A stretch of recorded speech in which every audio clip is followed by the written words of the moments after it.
the flight back to their quarters, the new place to be their home. The dangers of their future had been surely set in stone. The content of their briefing brought their purpose into light. These five strangers had been brought into the fight. Oh, Mr.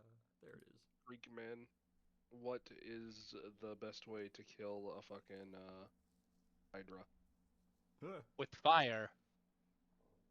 Yeah. And our fire guy Is is not present. Yep. I know. Party So what's the town. excuse for these three guys missing out on this for a minute? What's the excuse for that? Because they were totally standing right there before, Through a slight warp of confusion in the situation as the party is engaging Hachu. It's kind of one of those anime moments where like everybody's there, but then the fight happens and like they're in the background like shooting at something else or doing something else. Leroy is busy checking something else like down at the bridge. Hachu is having to console with his book to try to fix his spells, and Wilhelm was somewhere. 3 bricks spontaneously fly at the back of their heads, knocking each of them Yeah. unconscious. They all fall unconscious. A little bit of oopsie daisy as it's the 3 of you, and it's gonna be a good time. You can make fire, right? Yeah. You have a fire cantrip, maybe, right?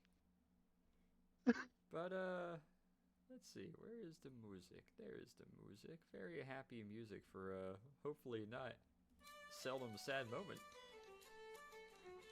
Oh, God.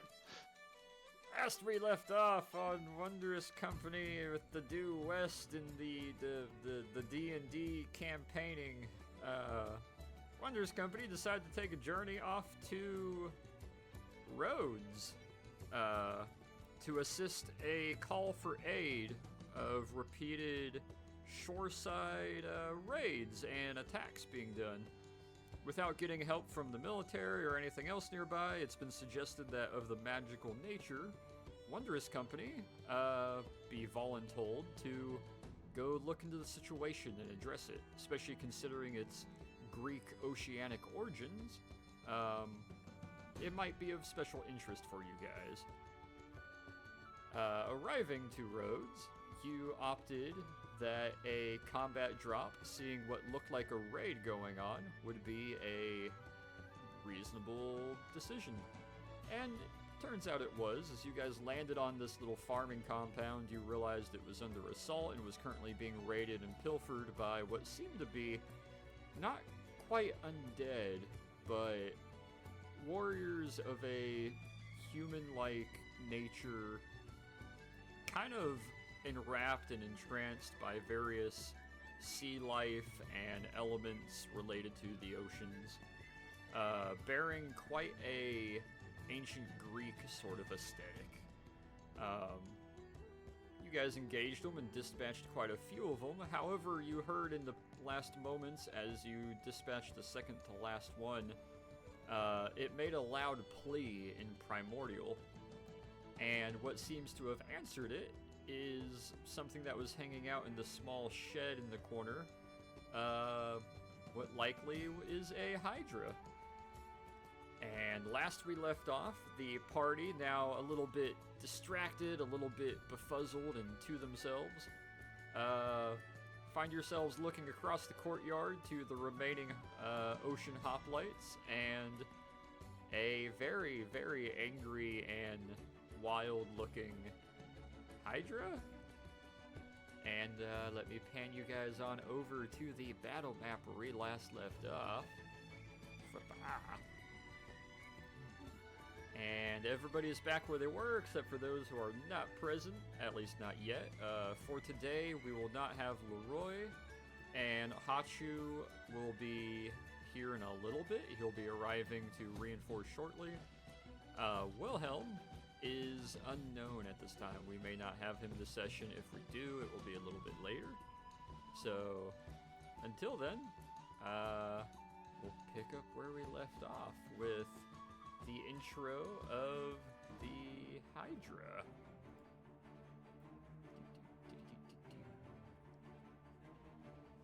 Alright, we pick up with Hydra first on the turn order, followed by Nikos, Peter, the remaining Hoplite, and then all alone Torin. now. May I suggest getting inside? Peter, you should not be up there. Remember 30 seconds ago when I was supported by multiple people? Yeah, I don't know where they went. 25, 30, 35, 40. Hydra will Oh no! shamble his way on up towards you. Currently having, despite the picture, currently having 4 heads, will make 4 attacks. Yeah, I'm fucking dead. It's a 14, a 6, a nat 20, and a 2. Only the 20 heads. Alright. It'll do double the damage as it bites on you with one of the heads. Oh, that 4 piercing. I need you to make me a con save, please.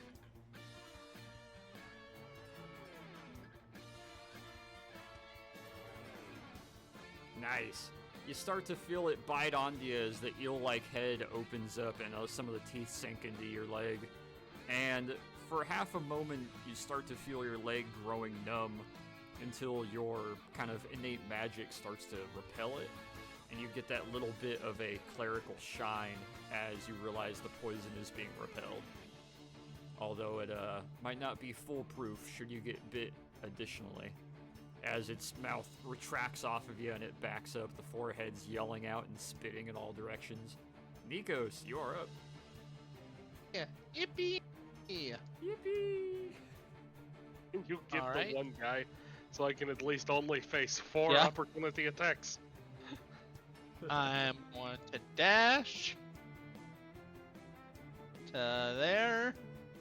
Nikos comes dashing out, diving over the pile of leaves. And then I'm gonna use my action surge so I can actually attack. Very good. Action surge it is. And yeah, he's in range. I'm gonna huck my spear Alright. at the one hoplite there. That hits. His whole left side is exposed to you, so it's just an easy hit for you. Oh yeah. His last remaining 3 health as he clatters to the ground and the shield rolls away as the spear rips through him and sticks in the ground behind him. Alright, then bonus action, I'm gonna bring it back. Spear goes flying back to your hand as you catch it. And then let's huck it at the Hydra. Aiming for more kind of center mass, not a head. Alrighty. 15? I forgot to figure out this guy's AC. Let me fix that. One moment. 14 AC.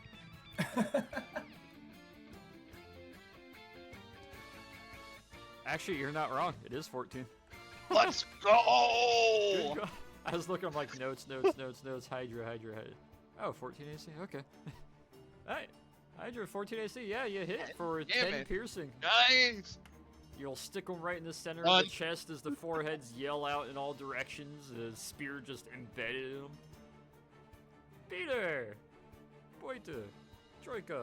Get the hell out of there! Second, I'm reading one of my spells to try and understand how it... Hit the heads with fire! Now that I know there's Not another as Final a- Fantasy head in the game, I can start Mhm. justifying using Final Fantasy music. Yeah. more.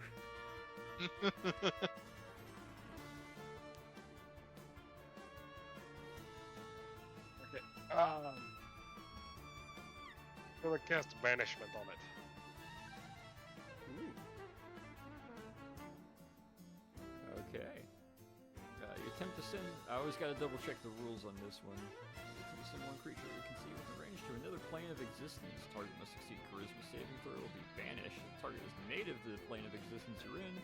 Banish the target to a harmless demi-plane. While there, the target is incapacitated. The target remains there until the spell ends, at which point the target reappears. Well...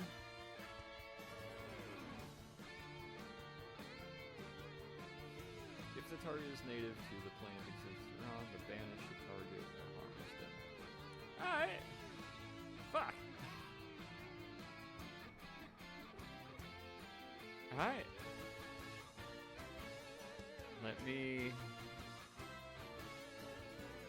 I'm gonna send you to the GM lair as Peter raises a hand up and holds it out, and you see for a moment a couple bars of this thing's existence kind of phase out of existence as it just, after a moment, kind of poofs away.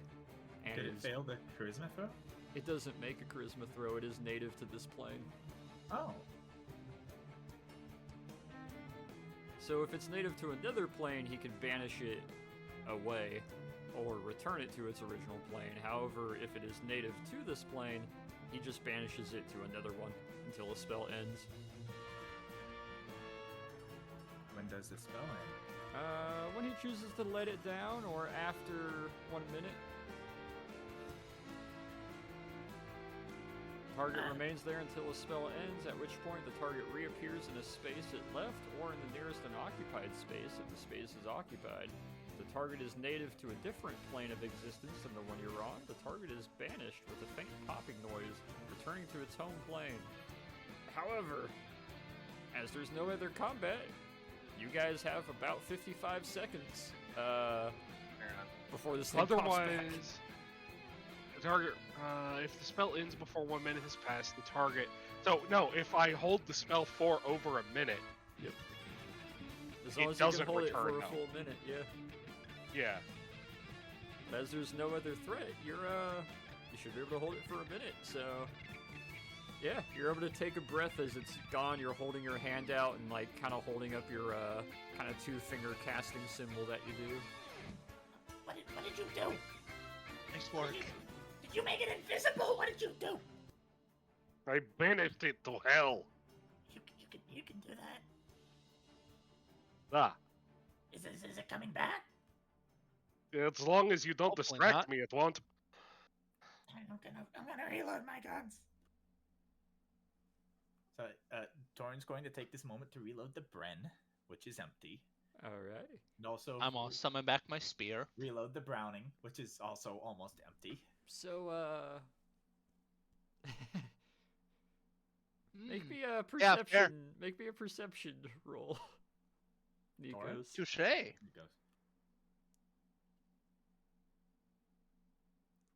You reach your hand out to call a spear, and then you blink for a few moments and kind of have to tilt your head as you realize spear is gone. The spear was in it! Right. Oh no! Yeah. Rip.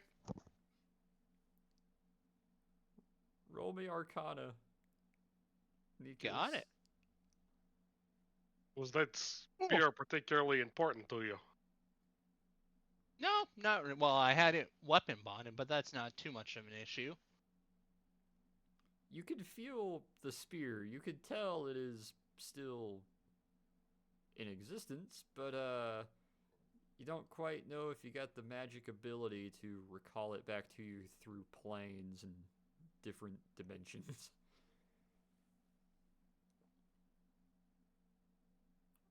Okay, has the minute passed now? Nikos, where's your spear? It's pretty In much the past Hydra. at this point, as you realize the Hydra is now Fucking- fully gone. I'm gonna grab one of these guys' spears and toss it to Nikos. Why, thank you. Whichever one looks the nicest. Give me investigation, Peter.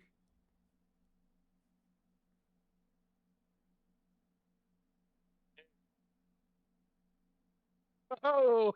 Damn. You look at them and you realize half of these spears still have the forearm of the kind of aquatic-looking hoplite still attached to it as they fell apart or kind of broke into pieces once they died. The magic holding them together just no longer present. That's irrelevant to which spear is the nicest spear. Can pull the hands speary off, spear. but as far as the nicest spear, all of them got a assortment of barnacles and seaweed and other various kind of fishy mucus kind of wrapped around them. The spearheads are far from the original sharp they used to be. The nicest one you find looks like it's been in a green lake for like a month. It's not pretty. The wood is kind of splitting at some points. It's got seaweed wrap where there should be like a bronze hand holding part with like I leather should wrapped be able around it. to fix that with mending, shouldn't I? In theory. I'm gonna do that before I hand it to him. Alright. You'll cast mending on it as you hold it out. The spear kind of starts to shimmer for a half a second, and as you're holding it, some of the seaweed starts to fall off. One of the barnacles flick away and land in the ground. Another one pops.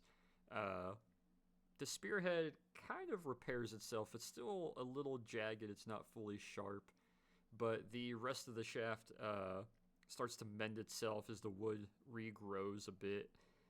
Other than having a leather wrap around the middle of it to hold on to, you have a relatively decent hoplite spear in hand now. Hey. Well, Alright. thank you. Here you go. Are there any fish bits at all? That's fine. Roll me I'm used to being around fish. roll me a history, Nikos. Got it. There we go. Hey, well, it's obvious it is a. Oh shit! I mean, As you see the spear go by, it's Can obvious it's I a. have advantage for this. This is like Greek Actually- shit. This is literally what I studied. You know that makes sense. Yeah, give me advantage. Oh, wow. A whole 3 more. Oh. You're looking at it and you can tell this is definitely a hoplite spear. But trying to figure out exactly whose or where is a little difficult. But you can definitely see some like Central Greek sort of origins to it of some sort. It's What is definitely a the bit era? later. Torin is just mad dogging it from the side. Yeah, torn of that 23. Let me send you a DM here. You should be 19. I accidentally rolled with Oh. advantage on. Oh, oops. That's still pretty good. While you're typing that out in DMs, Hachu is leaving work now. Sweet.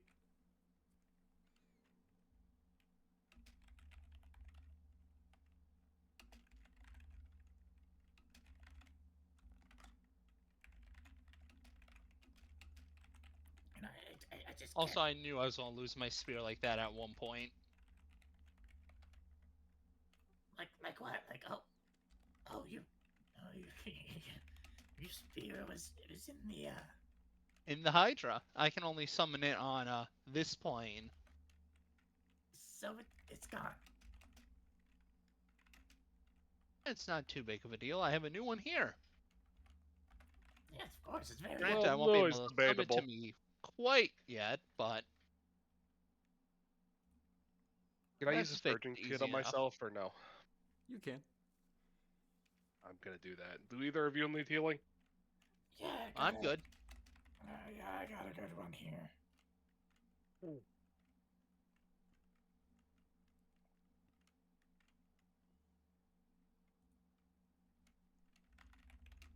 Torin pouting over his torn shirt again. Alright, is it just Torin who needs healing? Yeah. No, it's shredded too. That's for you, Torin. Thank you. Okay, now, This is for me, which is not quite enough. hey, could you do anything about this shirt too? He asks as he like pulls the gash marks in the fucking fabric open. Oh, God. You know what? One of the specific uses of mending is repairing a torn cloak, so It I is think that indeed. counts. Such a good cantrip. Just, That is so convenient. Wow. I would have had to spend like an hour stitching this up. How do you think my jacket has lasted this long?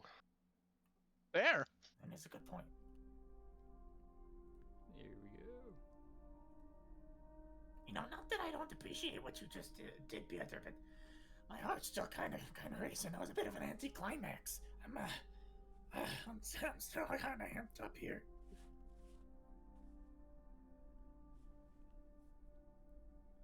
I didn't exactly have many options, given that it was about to have 4 attacks of opportunity if I tried to do anything else. Yeah, running from a four-headed hydra is shaky hands, you're like pulling out a lucky strike. Not the best idea. what is it? Unless you have the ability to make a lot of fire to cauterize the heads. Oh, yeah. Only Hachu hadn't been distracted by that nickel in the other room. In the feast, I interrupted that.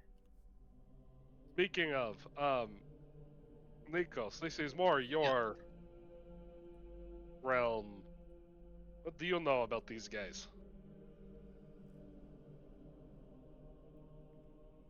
Do you want me to make a roll? Which Yeah. ones would you like to investigate or look into? Well, I'll probably just start with these guys in general, because they all looked about the same, right? Roughly. It's a very similar Yeah. armor and accoutrement to them. While you do that, Torin is beside you grabbing your spear, sort of, like running his hands down it. You know. I'll hand it off to you while I investigate these guys. Roll me It's gonna- investigation while he does that. He's gonna turn away, turn it over, nod, make some noises. 7. Nice. Cool.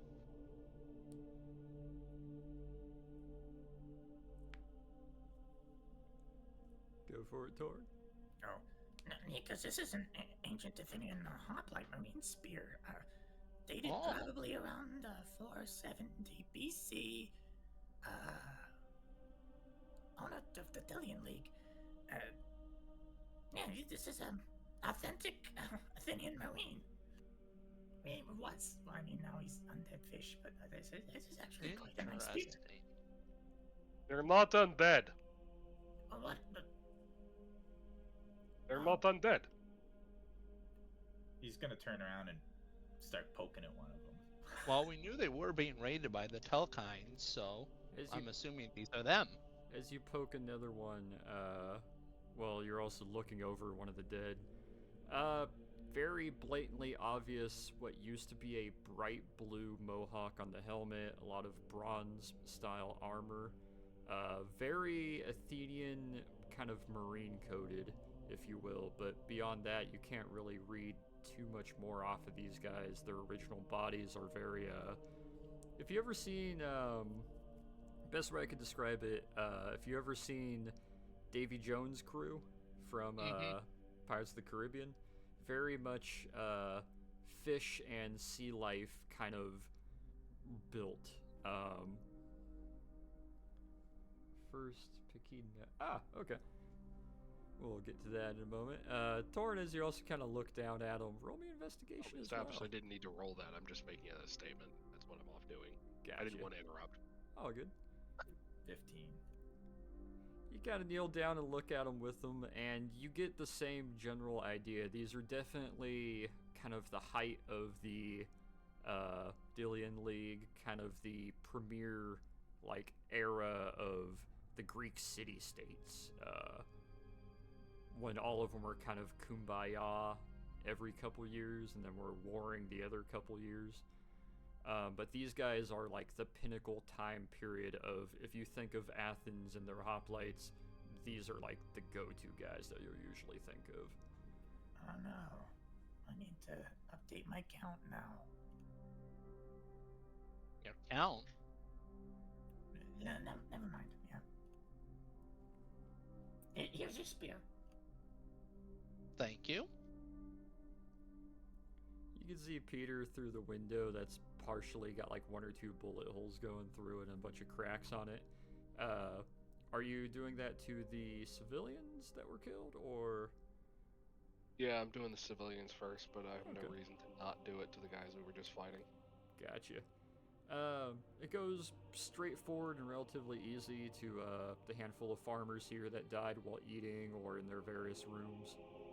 And you're able to give the blessing, and you get that general feeling that you're securing the passage of their soul to whatever afterlife they may be going to.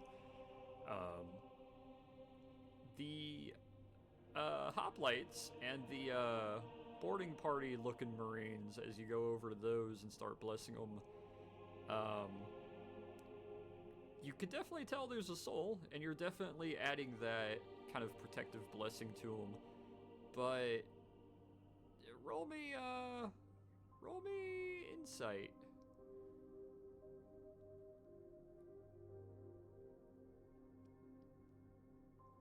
As you bless them, you can kind of get a general notion. As with any cleric or any grave tender, you can kind of tell which pantheon or direction they might be going to or what might be happening to them. Sometimes you can't, sometimes you're in a bit of a rush, but with the time that you have, you're able to focus on it a little bit.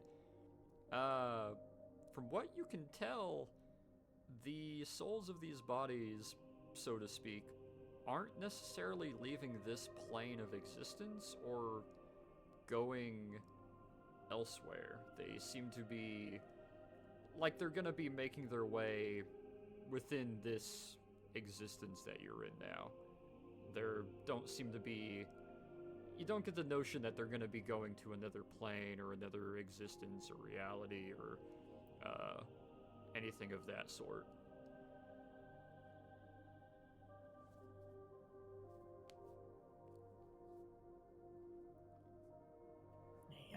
Hey, Nikos, you see any helmets that I didn't shoot a hole through? Let's see. Nice. You look over at one of them. 3 of them got very tattered helmets, but it's not even because of any damage you guys did. The next one you find has a kind of Athenian style helmet like you had. You do find one that has one of the really nice low down the back of the neck with the fin sticking out, the little cheek flaps on the side. You'd almost mistake it for like a modified Roman helmet if it wasn't for the fact that it was bronze and was missing some of those Roman accents. And it's got a large blue mohawk running along the top of it. But it's very withered, very worn, kind of almost got like a fishy kind of slime to it if you brush against it, but you're able to get yourself a Athenian mohawk helmet.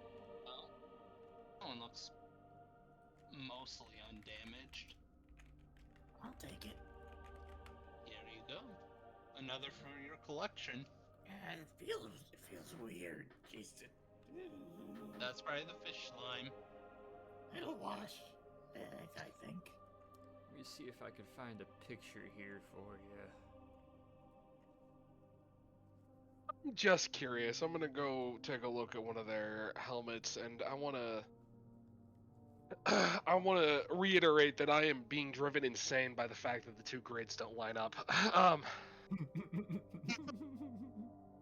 Apart You know from you that, can, hide um, the roll 20 grid, right? yeah, but like we're still placed on the roll 20 grid.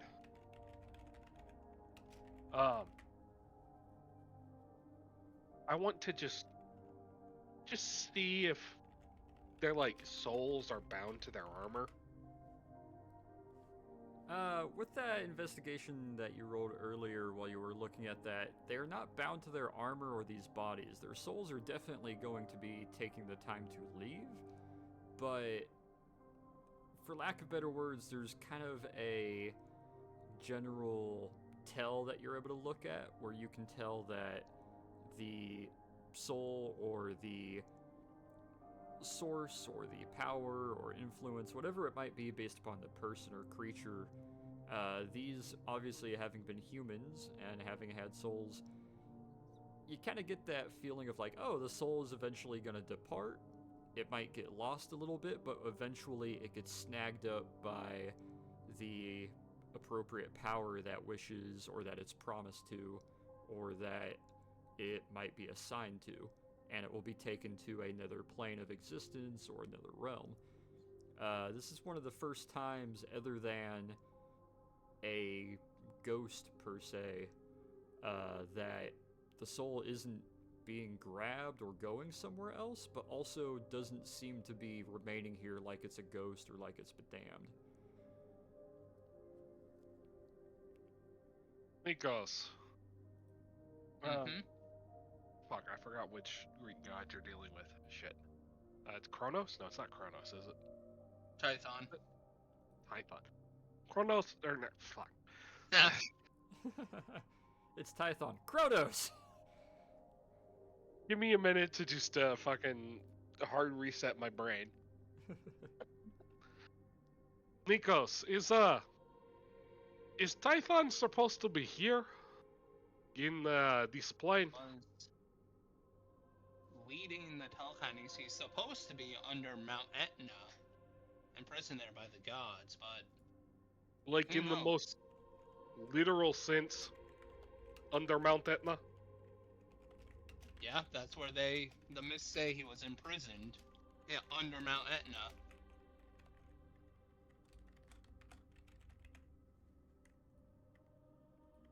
Is that kind of the direction these souls are going, or can I tell? At the moment, they're not really going any direction. They're not lingering. They're not just haplessly floating, but they're also not going anywhere either. They seem to just kind of be sort of in place. What's that meme where he's fucking standing there looking like side to side, kind of like, I don't know what's going on. Just kind of there. They're not going anywhere, but they also don't seem like they're in any rush to get anywhere either.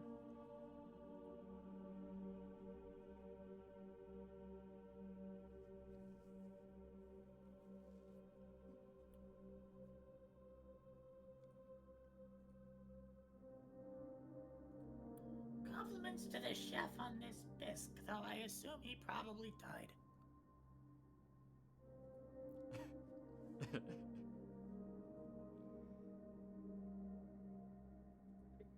Well, I suppose it's not the worst way to go out, having your food complimented by a kobold. I suppose not. Torin is Why do you ask? finishing what he started, which is just eating ravenously.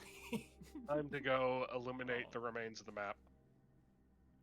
Ooh, okay. What is that, a wheel of cheese? As you go stepping out, Nico's walking a little bit behind you while Torrin's eating.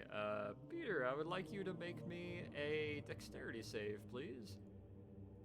Alright, we're heading out. One sec, let me just get as much of this in my satchel as I can.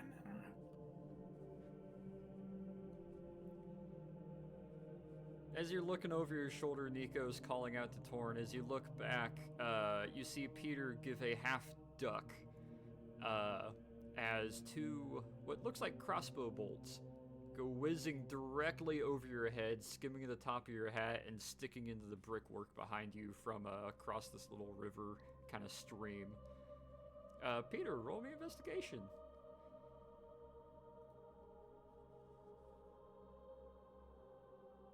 Alrighty.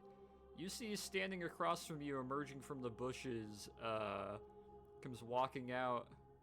Oh, let me reveal a little bit more. One of them is holding a hand up. The other one is reloading their crossbow as they kind of look to you. Very obvious Orthodox men of the cloth wearing assorted various priest robes mixed with what seems like kind of a older, almost a Russian military style plate armor, or at least breastplates underneath. One of them kind of raises a hand to you. Our apologies. It is, understandable given the Hydra. Might we ask what chapter you are with?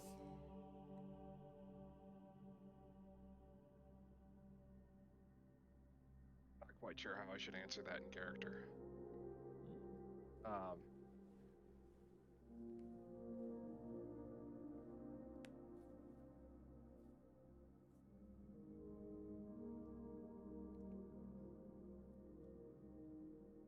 Never really thought of That- which chapter you belong to, do you?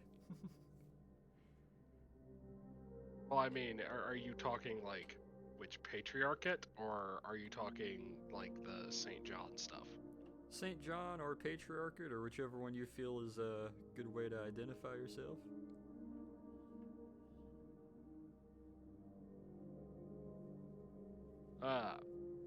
The Imperial Order of St. John. And you? Ah, I'm Father Promenov, Rhodes Orthodox Knights of St. Nicholas. I say Knights of Saint.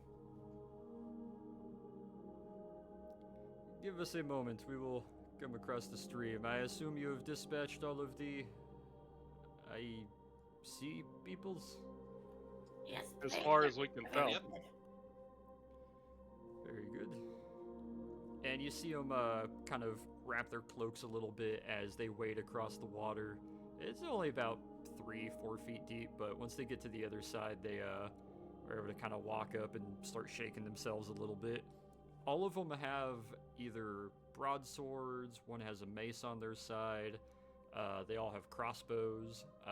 Two of them you do see have what looks kind of like a cavalry saber, but not quite a Russian Shaska, of course. As they're kind of putting their weapons away or shouldering the crossbows. We apologize, we would have arrived sooner as soon as we saw the smoke, but it took a while to get across town. I thought we were just kind of flying overhead. And we saw the smoke, and We saw your plane enter. We appreciate you coming. I am assuming you are of the Wondrous Company. Yep. yes, we are they. Ah, very good. Well, half of them, actually. I was hoping there was more of you than just you three. They are all chasing butterflies on the other side of the compound. Metaphorically, of course. They're not actually. I hope they're not. Understood. We will see to the bodies and sanctifying these grounds. And he kind of gives a nod to three of them as three go walking to the side and start making their way inside. Some of them doing various hand gestures as they walk in, starting to cast different types of magic.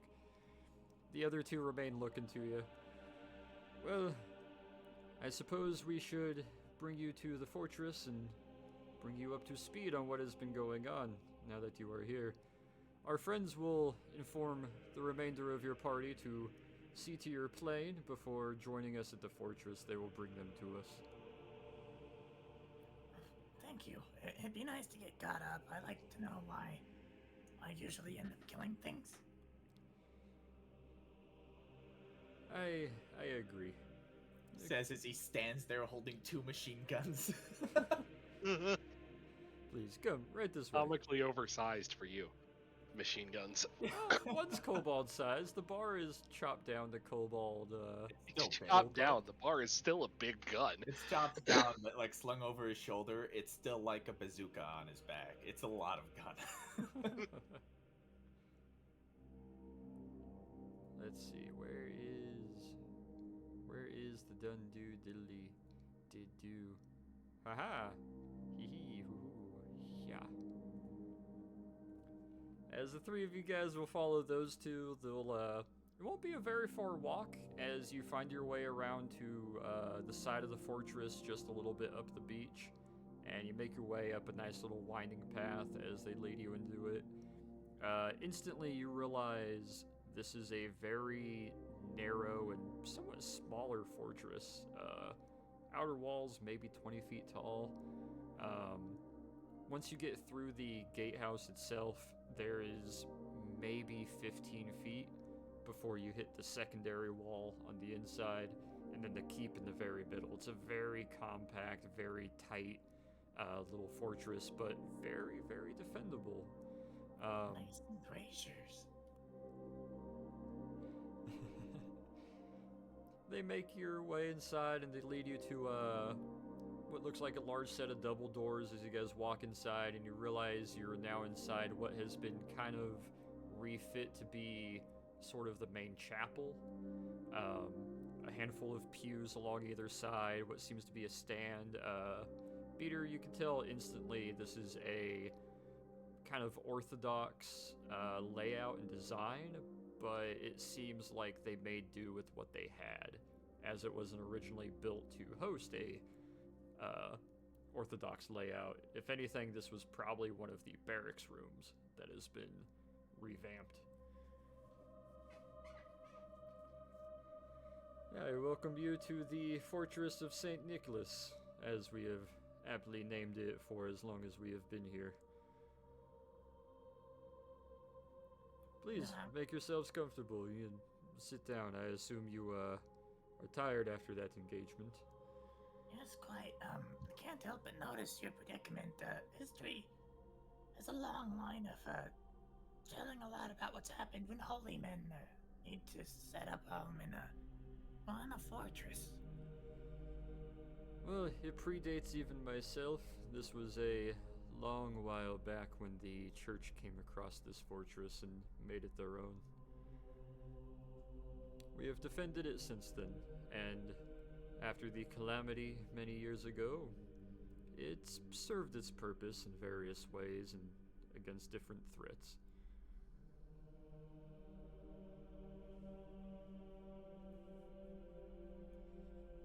So tell me, who among you, what is the speciality of your members of your party? What assistance do you bring? Historical knowledge. He says, shifting his machine gun from one arm to the other. I'm sure that will be needed, as I myself am very unlearned on the history of the ancient Greeks. Which is my area of speciality. You brought one. Gives a nice nod to you. I am assuming you are one of the Greek sea peoples. Mm-hmm. I am hoping there will be no conflicts of interest while you are aiding us. Now, you should have seen the way you No. stabbed those guys. No, the Telkines are. I'm not one of them. I am glad to hear. Non-discriminate stabbing. They may take special exception to seeing your kind, should we engage them in the near future. I am sure. What does he mean by that? Well, I suppose until the remainder of your party, compatriots, should arrive, I can catch you up to speed. The first raid Speaking of, Mike, occurred... we just got home, so he'll be on. Oh, sweet. We'll have him enter the scene in a little bit then. I assume you have heard our plea for aid, as the raids from the ocean along various beachheads have been becoming more and more effective and reaching further inland each time. Initially, the first raids were on the southern portion of the town. There was a small, I would say, set of families, a small commune of beings much like yourself, of a earthly and water nature. They were either kidnapped and brought back to the ocean or were killed in the first raids. After that, they began to lead small raids on particularly historical areas. The old port, one of the locations of an old fortress, the ruins of a temple. When we were unable to stop them, they began raiding further on more civilian and unmarked targets. Who was the temple to? I would not be able to tell you, and most local historians do not know either. It is simply a old Greek ruin. What I Historical know as in is- from The classical period, or from the time of the Knights Hospitaller? Predating. Ancient Greek. Doran, you would be familiar with some of the temples, however, you would have to probably see it, or at least see some pictures or iconography of it to determine which one it belonged to. Same for you, Nikos. Gotcha. Right. So then, what do they Right want? about to ask. We assumed they were looking to perhaps eliminate other Greek heritages and lines, other persons and creatures of Greek belonging. But, Wait, they're on a crusade. It's always a crusade. well, we assumed that was the case, and unfortunately, when we were unable to stop them after they did eliminate them, they continued raiding, and as I described, they began raiding simply civilian targets of opportunity. Villagers, farms, with no real order or direction to it at this point. The last few raids we have just barely managed to hold off, and they're very zealous in their attacks, but they seem to have no real direction anymore. And the Romans did the same thing when their Hello empire there. fell. Maybe they're just bored and hungry and stupid. Perhaps. And you'll see him kind of look up past you guys. Hachu, are you with us? Yes. Hey, you come slithering in. You and the rest of the party. After the fight, you realize they were able to wrap it up pretty quickly. You and the rest of the party, being Wilhelm and Leroy, were able to return to the plane at the airfield and assist in unloading it. The other two are going to be remaining there and helping to unload some of the equipment, while you were escorted back to the fortress that you guys combat dropped outside of, as you're led inside by what kind of looks like a lightly armored Orthodox priest, very much Peter coated, but mostly in black and white. He leads you into what seems to be a small kind of modified chapel of sorts inside the fortress, and as you come slithering in, you can see Nikos, Peter, and Torrance speaking to a very large white bearded man wearing similar robes and assortment of items, speaking to him. I see Rather than another member of your party has arrived. Oh, there he Rather is. than them being bored, it could be that whoever was telling them to do these things only cared about that first half, and now that they've done their objectives, they're letting them run loose. It could be about whatever it is. Doesn't. It doesn't quite sit right with me. I don't feel bad about shooting them all anymore. You really shouldn't feel too bad about shooting people who are killing farmers. Just for existing. Yeah. I did for a minute, and then I thought about it more, and I kind of want to shoot more of them. We do find That is also something you should not want to do. But you're confusing me here. It is a small problem of reluctance. Well, we have been experienced, my brothers and I, with fighting various elements of the undead and creatures. This is perhaps the first time in a long while we have found ourselves fighting those who still retain their souls and are operating within a independent nature. They're self-driven. None of them are bound or forced to do what they're doing. I'm not sure if that's worse or better. We assume it means it is likely worse, as we can only assume these are only some of many, many more who may be willingly following whoever it is within the deep that commands them. can't just go down there and get them, can you? Kind of an ocean there, isn't there? It's not exactly something we can do now.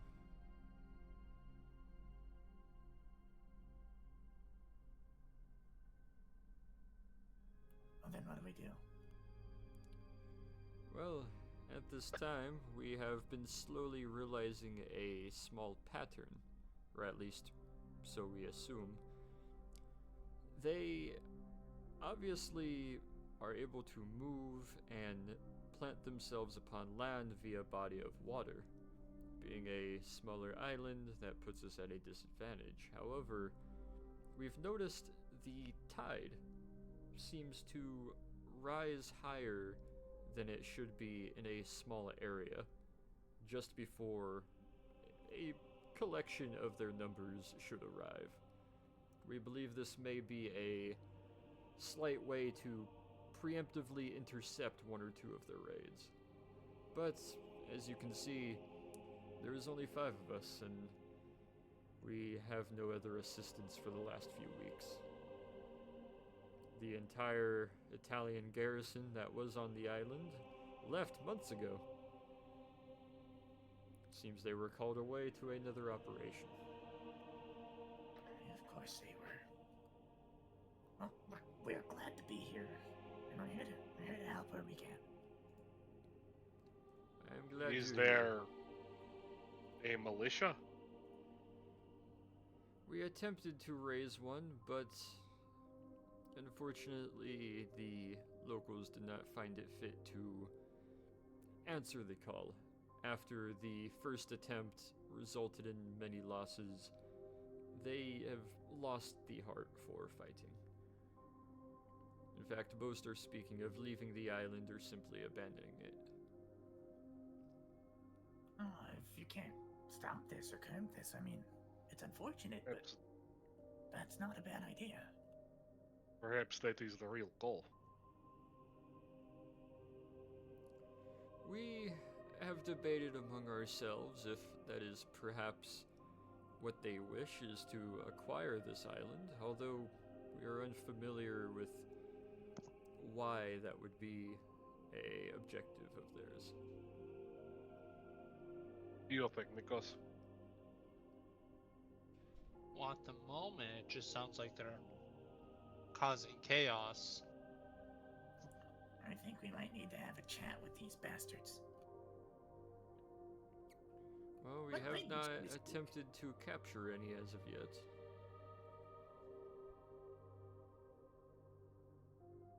Do you know what language they speak? Well, we heard them speak primordial.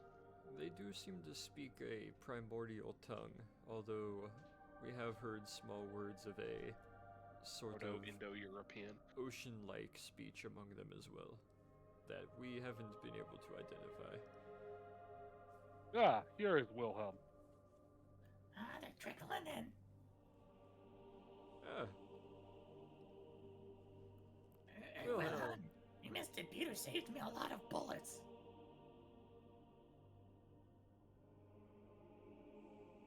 Which I kind of regret because they're getting kind of heavy now.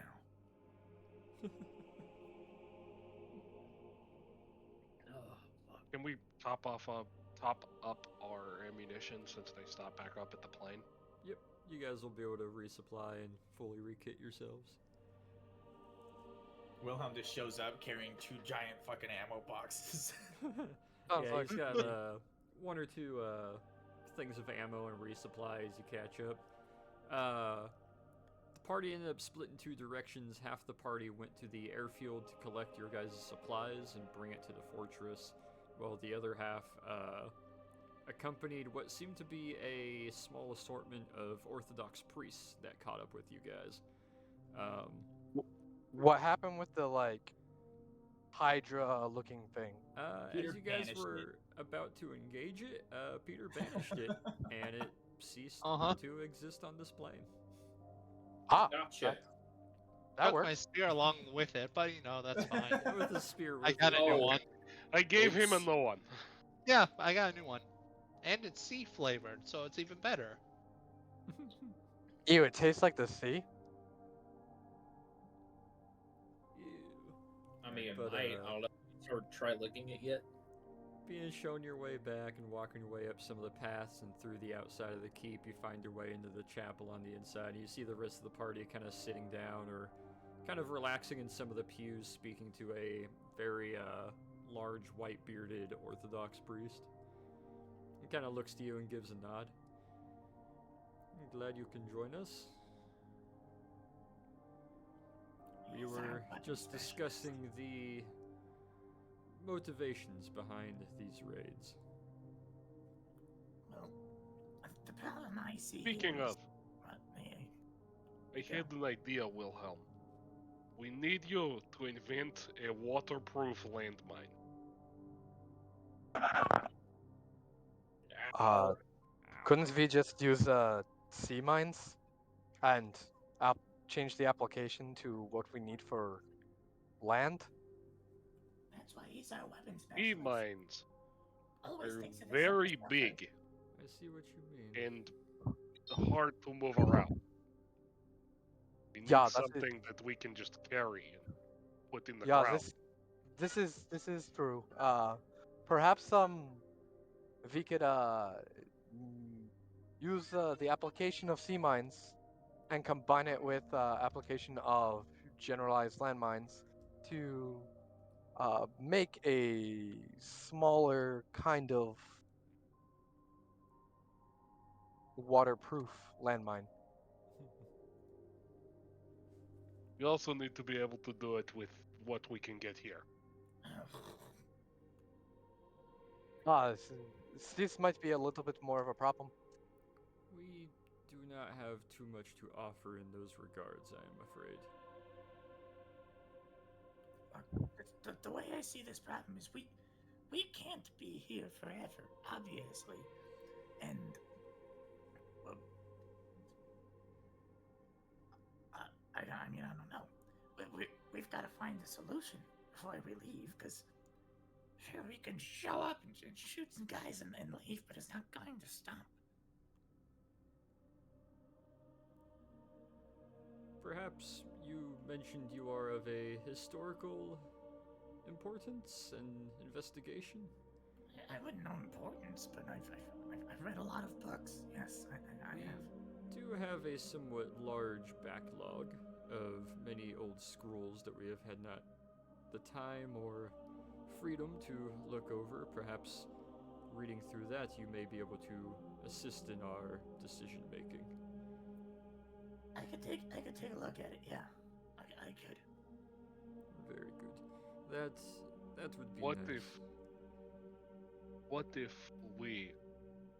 This is me still talking to Wilhelm while they're having their conversation.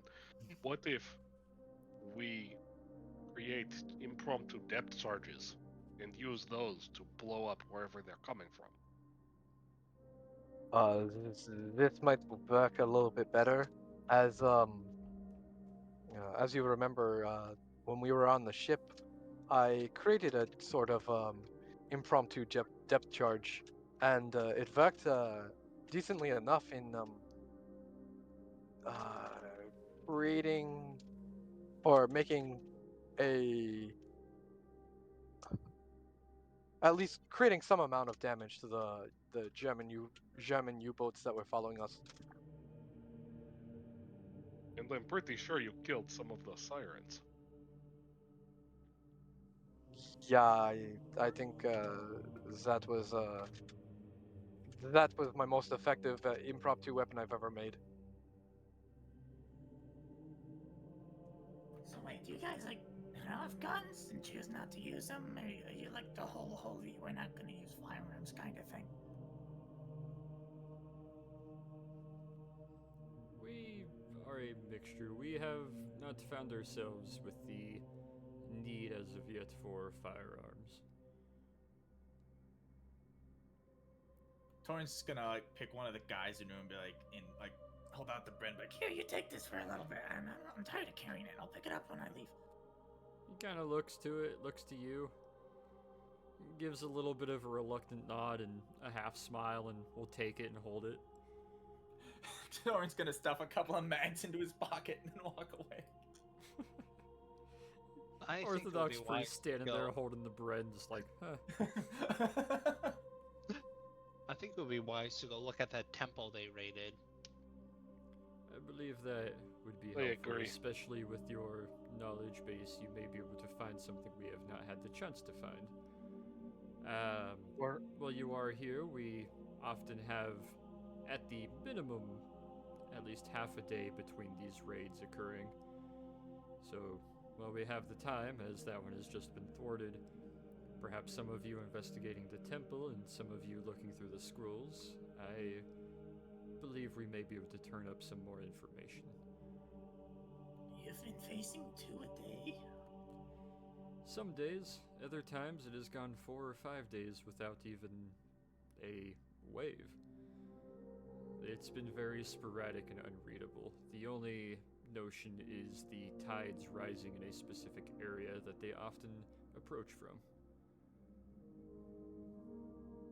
where How do many? the How many come in the wave? Anywhere from just 2 footmen, 2 hoplites, to, unfortunately, one raid did consist of 5 larger beasts that seem to be reminiscent of shark and crab and other abominations. I believe that may have been the largest raid in a long while that you faced in the farm. The cataclysm really screwed things up, didn't it? Quite so. is there a possibility of improving the? I assume your fortress has some amount of battlements on the seaside. What remains of them? Is- They have not attempted to assault the fortress or any of the battlements. They seem to be selective of soft targets. So they are cowards, and They're just need to- being strategic. They are far from cowardly when they do fight. that's valid. Do they? Does their direction seem to turn if you were to um,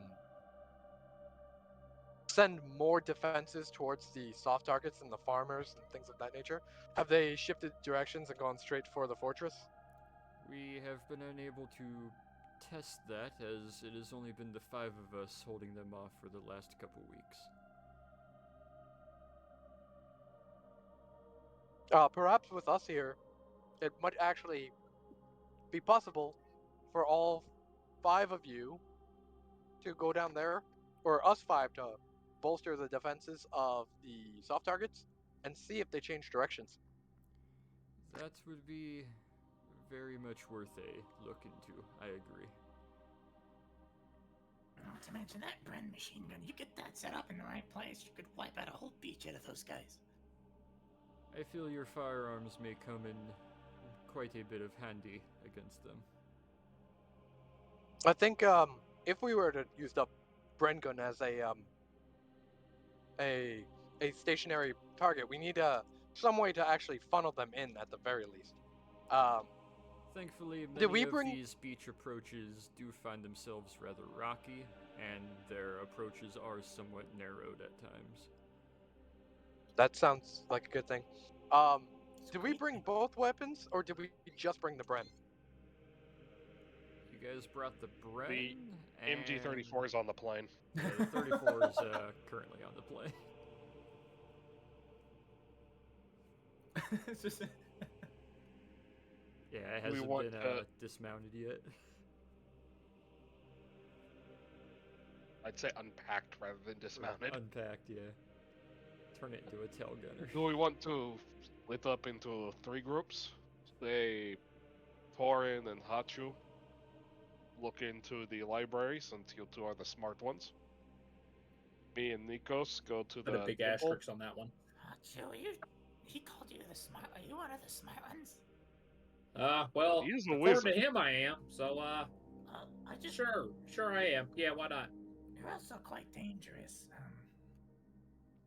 I wouldn't mind some help, but also if your skills are needed somewhere else, perhaps. I mean, I don't. It's your If we call.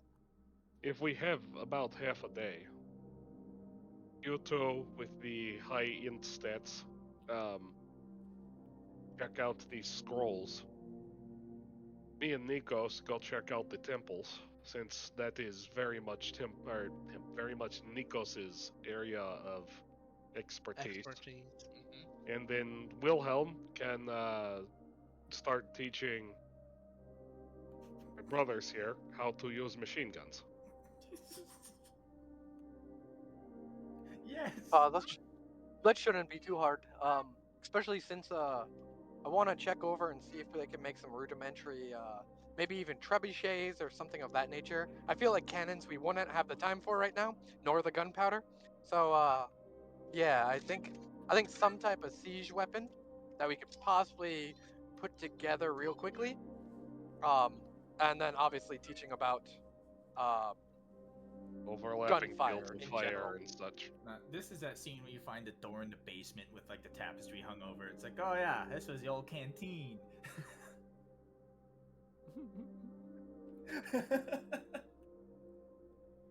So you guys are gonna split into those 3 teams: training, scroll reading, and temple investigation. Correct? Sounds By good. the way, Yep. By the way, Saber, I just want to let you know, you're like, oh, the smart ones. I'm pretty sure my intelligence is equal to Hot Shoes, which also might be equal to Torrance. No, mine's the highest. Oh no. What are your guys' actual Okay. stats and bonuses? Three. I know mine is a +4. You have 3? Goddamn, I'm the dumbest person here.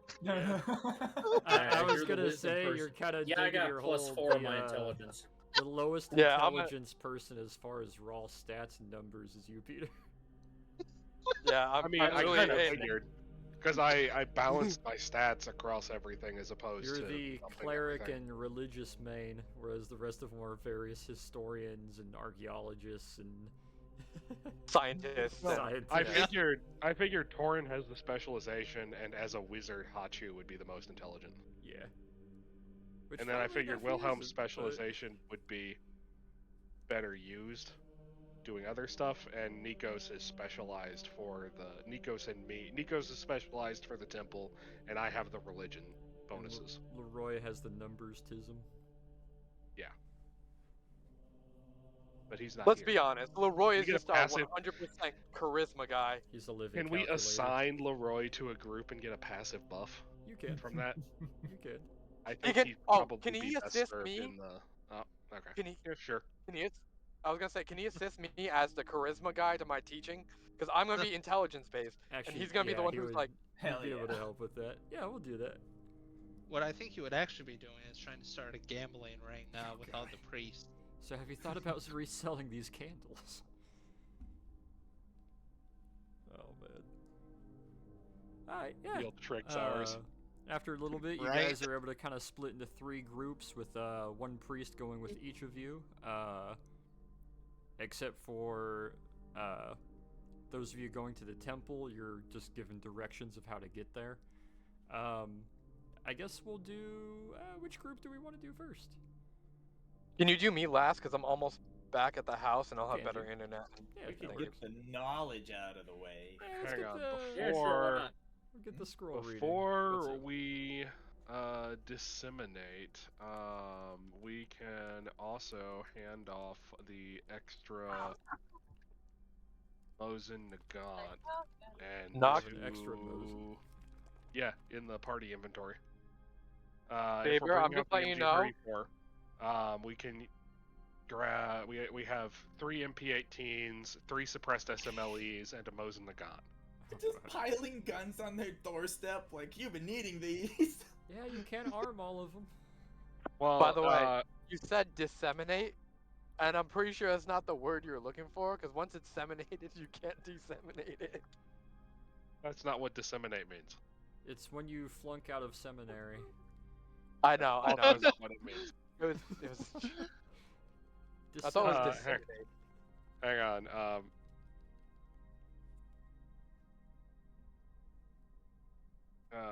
Here you go, Wilhelm. That is the weapons we have that you can assign to guys. Sounds Remember- good. Just remember to leave 2 guns for our pilots. They got their own I'll probably weapons, leave too. them. I was gonna leave them with the MP18s regardless. Nah, both of them got their own weapons and defensive capacity. They have their own separate little mini arsenal in the cockpit. They actually just have grease guns. Grease gun isn't around yet. That's right. That's just for a couple more years, and then they'll be there. Couple years Probably we'll just have the have grease Webleys. gun. Yeah. But they're good with them. Yeah. So we'll pan to the 2 reptilian kind of scaly boys. One of the priests will show you guys down a couple hallways where it's very dim, kind of dusty. They don't seem to enter here too often.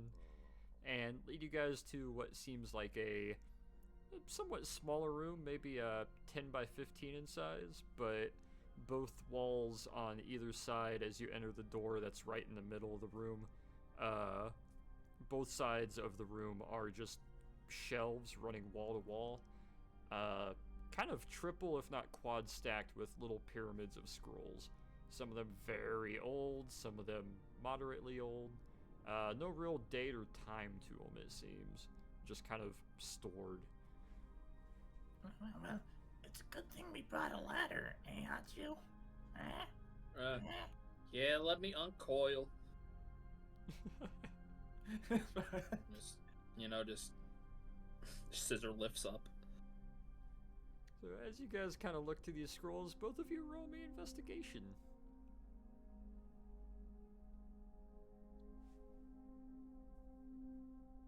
Damn. Nice. Damn. Well, if there was any organization to it, you're not really able to find it, and that kind of compounds there is no organization or dating to this. It is just scrolls stuck in slots over time. But you start to dig through them and look through them, and you do notice that there seems to be 3 different types of kind of ways to seal these scrolls.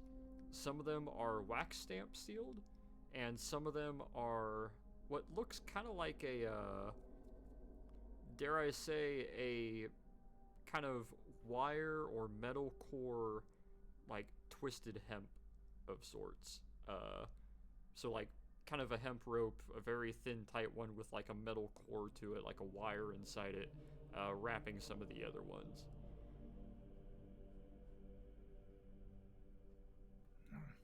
These haven't even ever been read. They're just sealed, half of them. Look at them. What's the point of documenting something if you're not going to read it? Really good question. That seems kind of a little backwards. I'll be right back. I need to grab a band-aid. Go for it. Uh-oh. What do you need a Band-Aid? myself today. What do you need a fucking Band-Aid for? We're just sitting here. If I What did he still do? feel- He's probably picking at a hangnail. Ew. Yeah, let me do it real quick. Chunk, chunk, chunk. There we go. You beat me to it because I muted my headset. Yeah. But yeah, you guys see, there seems to be 2 primary types of scrolls scattered about with each other. Some are wax sealed, and some are kind of a wire and hemp braided, tied off. Would you consider some of the older ones like Elder Scrolls?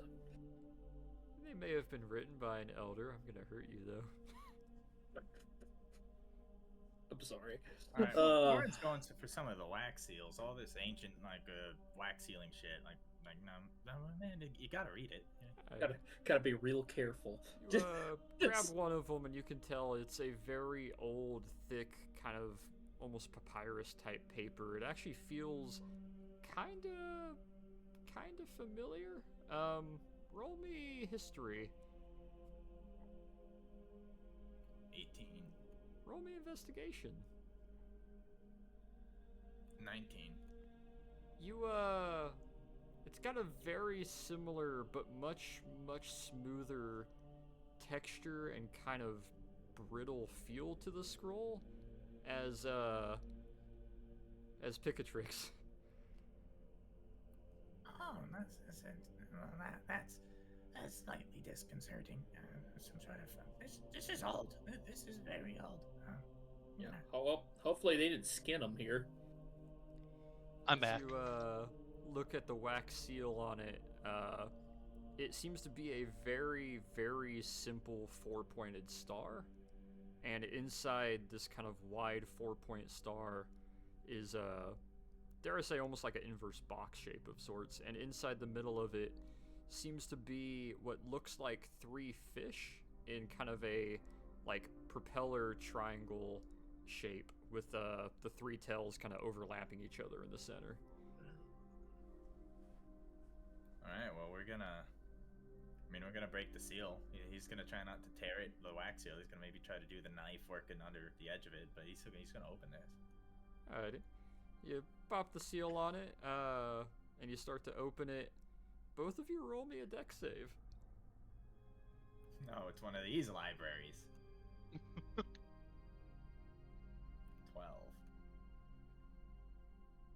And Hachu?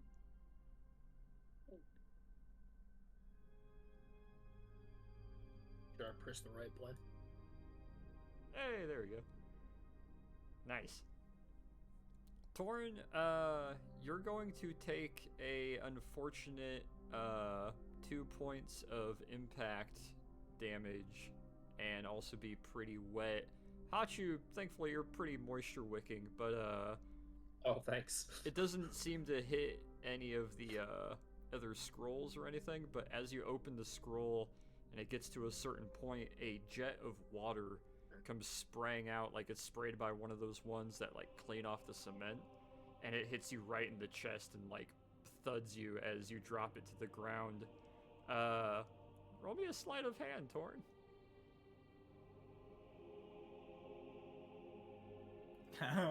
Oh, You go to Ooh. grab at the scroll and it unfolds and opens more.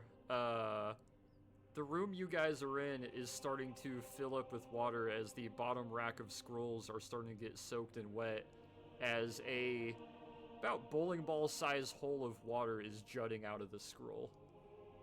Who would do that to us? Why is this wet? Close the scroll! Close the scroll! Close it! just close Whoever's the scroll trying to back up. grab it, give me a sleight of hand. Oh shit! Oh fuck! Nice. Okay. Hey, okay. Huh, that's Hachu, you're able to lean down through the water that's starting to rise up about 3, 4, 5 inches tall as you grab it and you start rolling it, feeling the water flowing across your hands. As you roll it up and you press the seal closed, you pick it up out of the water as it starts to droop, and then after a moment, kind of rips in two and falls into the water, and is just starting to disintegrate little by little, along with about a quarter of the scrolls to either side of the room that are now soaked in water and starting to fall apart. You know, I feel like I messed up. So I don't read scrolls a whole lot, but that's not supposed to happen, right? That is not supposed to happen. It's really not supposed. Yeah, I just destroyed several thousand years of history. Oh, gee. There is still 3 more racks on either side of scrolls up above that, but you are standing in about torrent shin deep water. We drain the room and maybe find something else.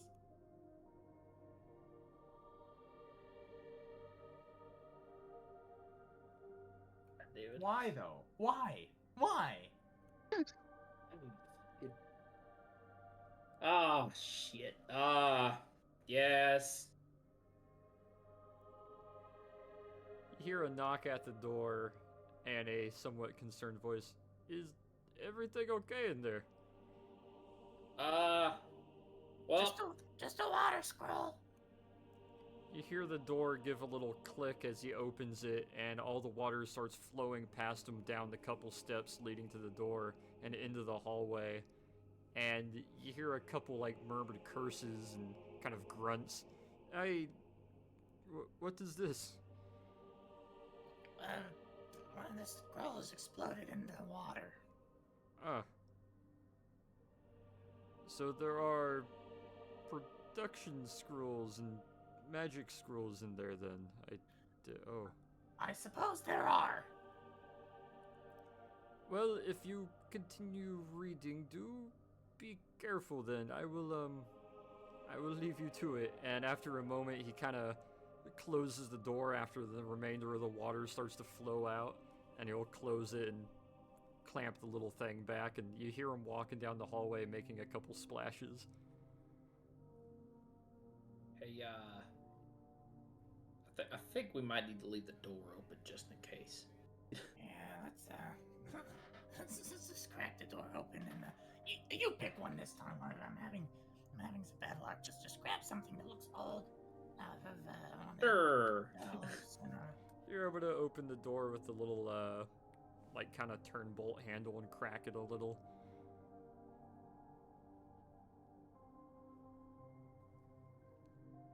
Give me an investigation, Hachu.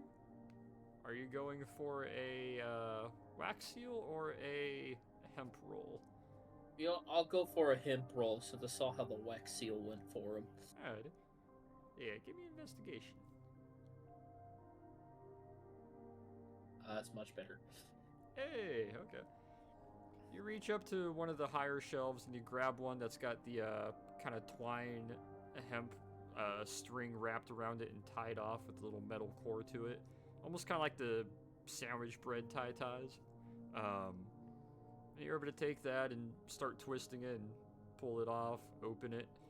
And it seems to be a somewhat longer scroll with a almost kind of almost looks like it's written in bullet points, like ancient style bullet points, very short sentences. But do you happen to be able to read Primordial, Hachu?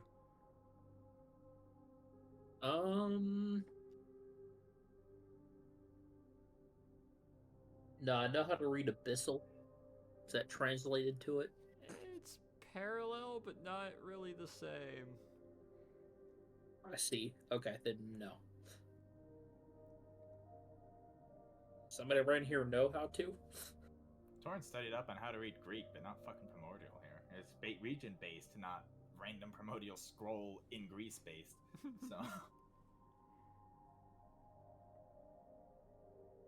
whatever. Just try another one. Alright, well, we'll save this one for somebody who knows how to read it. Add that to your inventory, Primordial Scroll. Alright. Primordial Scroll number 1. Do you go after another string wrapped one or another wax one? Yeah, I'll go after another string one. Alrighty. You're able to reach up and grab another one parallel to it, untie it, open it up.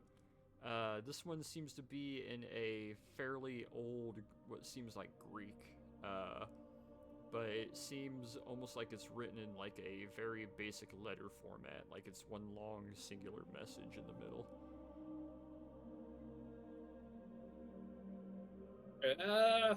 Here, try reading this one. Maybe. Hold on, real quick. And let's see this. Look at this. Can I read this, DM? You can. As this one is just spark notes, I'll just kind of summarize for you. As you read over it, it seems to be kind of a sort of like sticky note style, like somebody writing a quick note to themselves. It seems to detail specifically what kind of alludes to a what seems like a fight between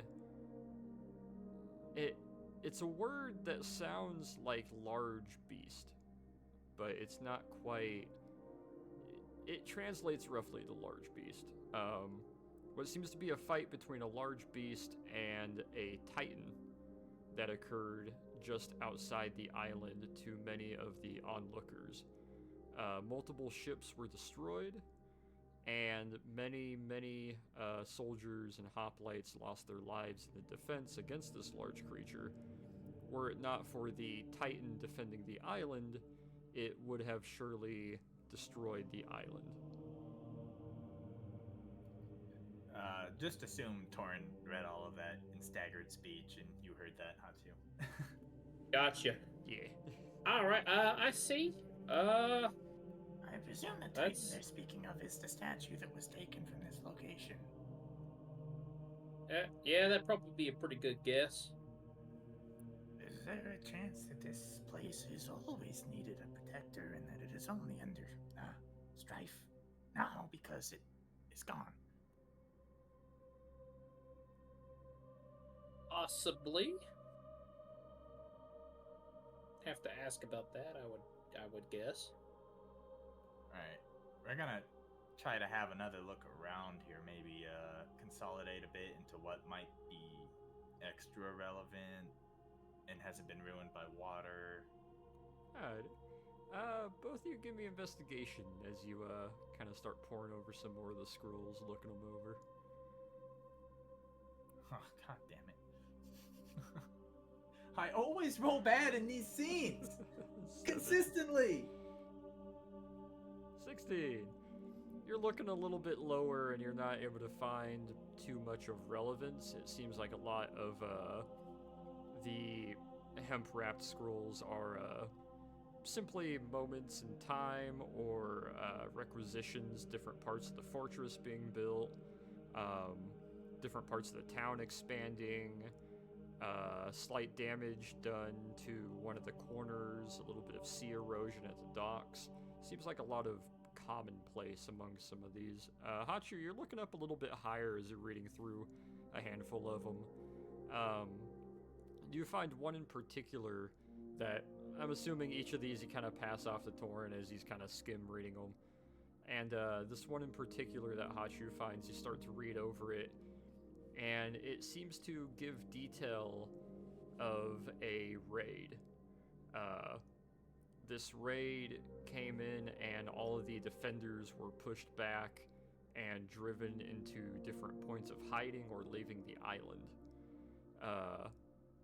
They seem very, very reluctant, as when they returned or would like to return later, they fear the Titan of the island may no longer be there.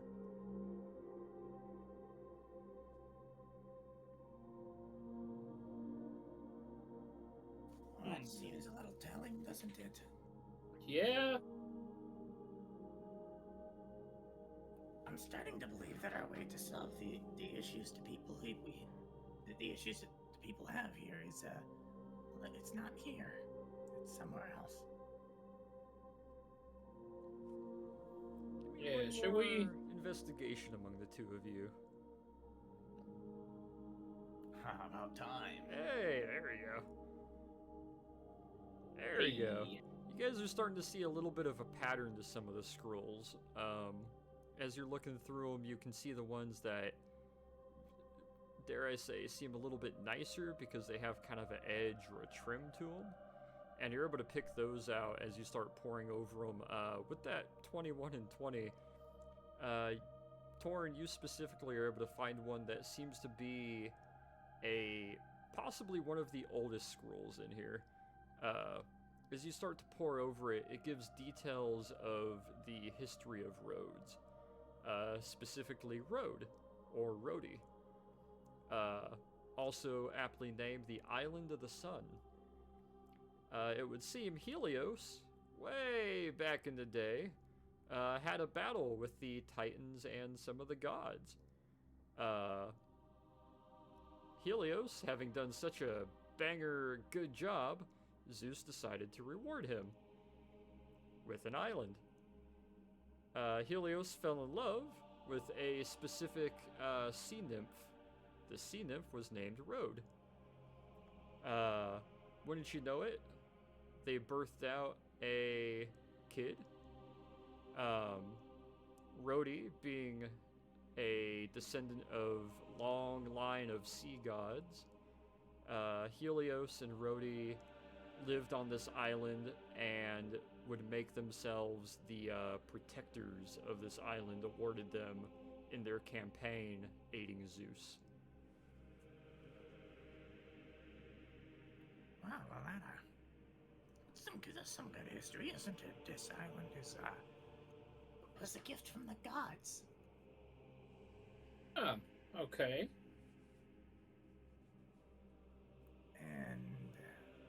still doesn't explain why it's under siege from this. But I mean, I assume that would be good to know somehow. With that 20, you're able to find, and you decide to grab the scroll that seems to be directly beside it. As you start poring over it, you get what seems to be kind of scattered, slightly more sporadic notes, detailing the specific Titan that was defeated, being named Typhon. It seems he wanted to try to acquire certain land masses that were not promised to him. And in turn, Zeus collected a series of gods to assist in defeating Typhon. While he was driven back, he wasn't fully defeated. Now, there's a little bit of a kind of vagueness to whether or not it kind of alludes to the idea that he may still be jealous and may still be possessing this island that was given to one of the main gods that struck him down. Well, we need to tell Nikos about this. Yeah, definitely. I think we might have some answers. I think we found some answers in a library for once. Oh, we're already doing better than the one back in Greenwich. Yeah, don't remind me. I think we could spend the rest of the day here poring over these, but I think the most of these are just accounts of random. Why do people document some of the most unimportant things?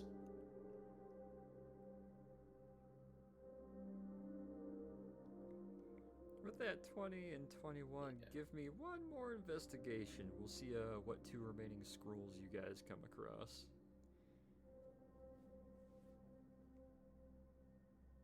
Ah. Okay, 21 and a 16.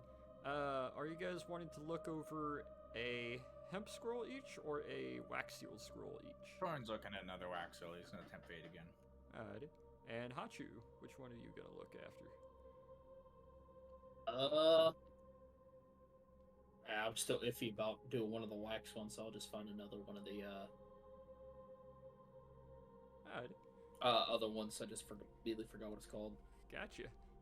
With that 21, as you're kind of digging through some of them, opening them, peeking at them, and you're kind of just making a judgment as to whether it's, like, seems important or not, you do find one scroll that kind of catches your eye because it has a kind of hastily scribbled in the corner Star of David in the top right of the scroll, and that kind of catches your eye as you open it up and eventually have Torn kind of translate it for you. It seems to be a copy of a bill of sale. From what you can gather, this bill of sale seems to be for a... It's kind of a mixture of Hebrew and Old Greek. It's a overwhelming amount of bronze.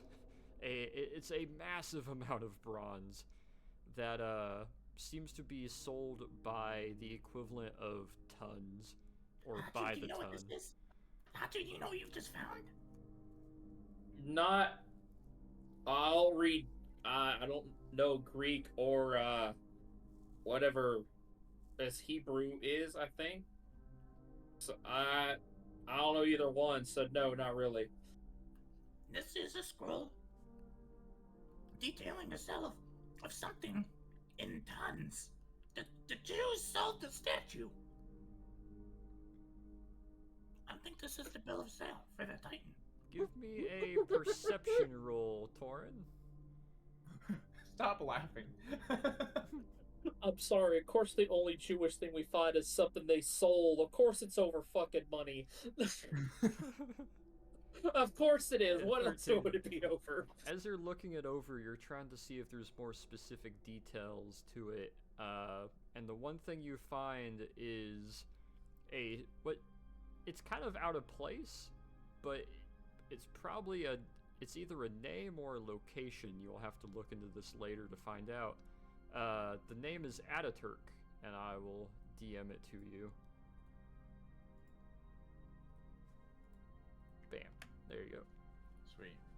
Seems like it was sold either to or at or by maybe it's a company or it's a place or it's a person, but the name or title seems to be Ataturk was the purchaser.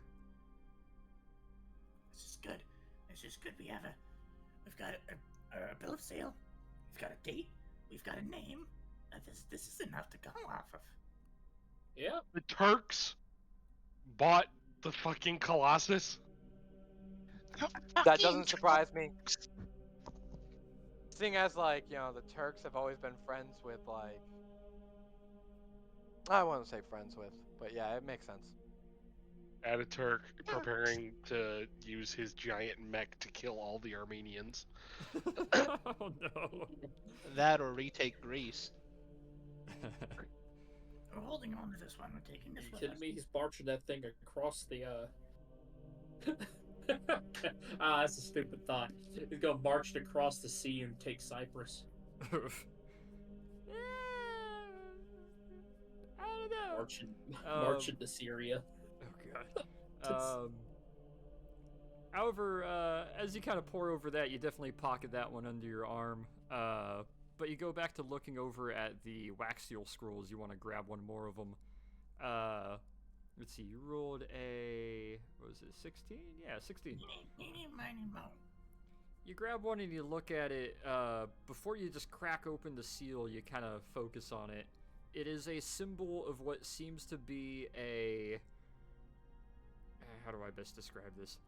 Round seal, obviously, on a kind of blackish red wax that's holding it together. It's, you know, those like kind of traditional face in the middle of a sun symbol, or it's like kind of wavy and stuff. You see it on a lot of Adobe and shit like that. Mhm. It's the kind of floral, spiky points of a sun shape like that, but in the middle of it is what looks like kind of a hoplite shield.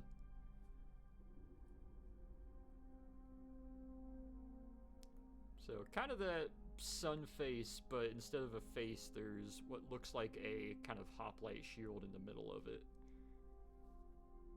Torin knows he shouldn't open this. He knows that he shouldn't open this. And so he's going to open it. Make me a deck save. Saw that one coming. 25. Thankfully, you're able to pull your head back very, very quickly with your kobold reflexes. Hachu, your left eye goes blind for half a second, and Torin, you are just illuminated. Thankfully, there's nobody above you, and assumedly, the moon isn't in the trajectory that you are aiming at. Let me roll the damage. Jesus Christ. What the hell kind of... Is it /R or R/? I always forget. Well, it's not. It's /R. /R. Gotcha. Yeah, we're actually putting a Reddit page on this. As you once told me, this isn't Reddit. Oh,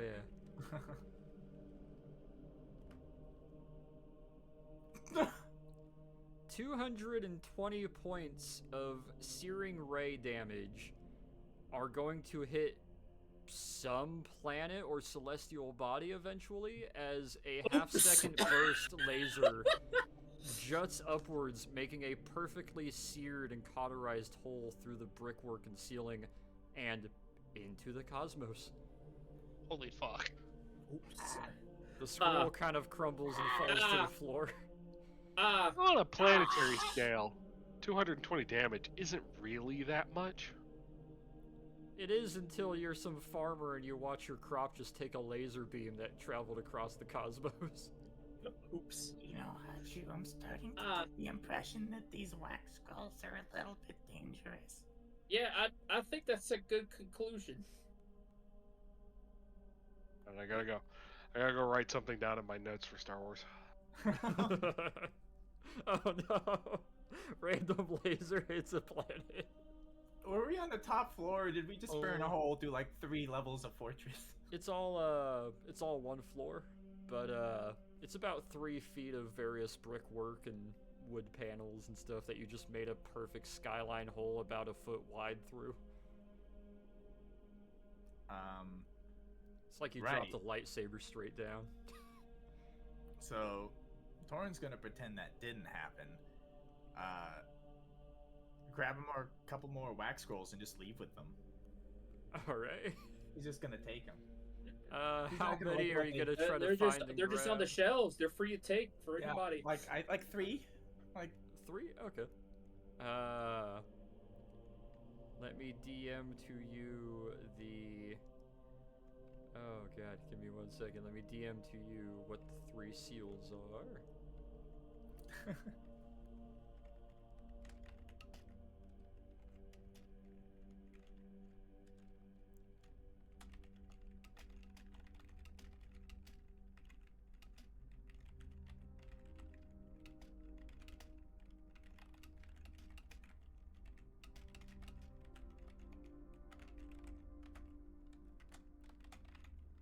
Seal 2.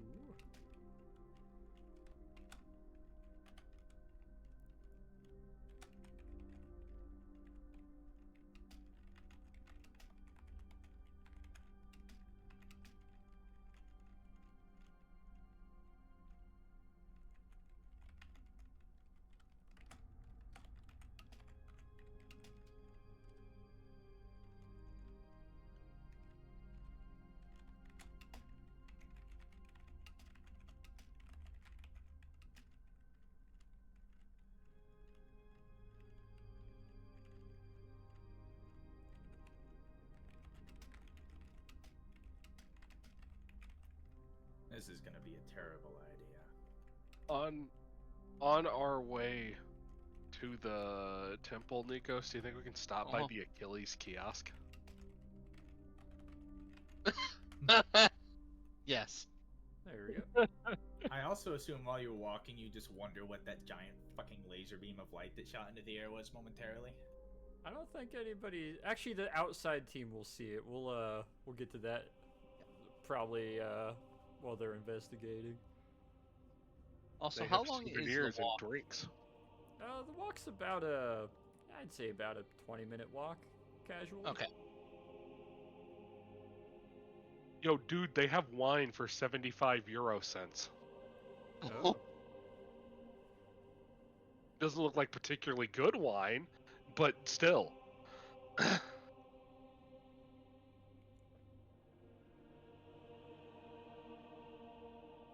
me grab. Where did I put this? I put it right. I put it somewhere. Alright. But I had the question was I watching me, or was me watching you? I don't know. I'm retarded. Alright, there we go. Yeah, you pocket a few of the scrolls and you take some of the ones that you've read over, splashing through a little bit of water that you realize has now run down the hallway and is just kind of pooling in the recesses of the brickwork. As you guys make your way happily out and to the foyer where we'll have you catch up with the training team. And also, if you want to add those to your notes, Torn, those are the symbols on the 3 other scrolls you have. I added them. They're Alright. going to be so circumstantially useful and / or completely useless. Or terrible. Who knows? Let me just open the searing beam of defense. Oh. Hey, could you just read this for me real quick, please? Yeah!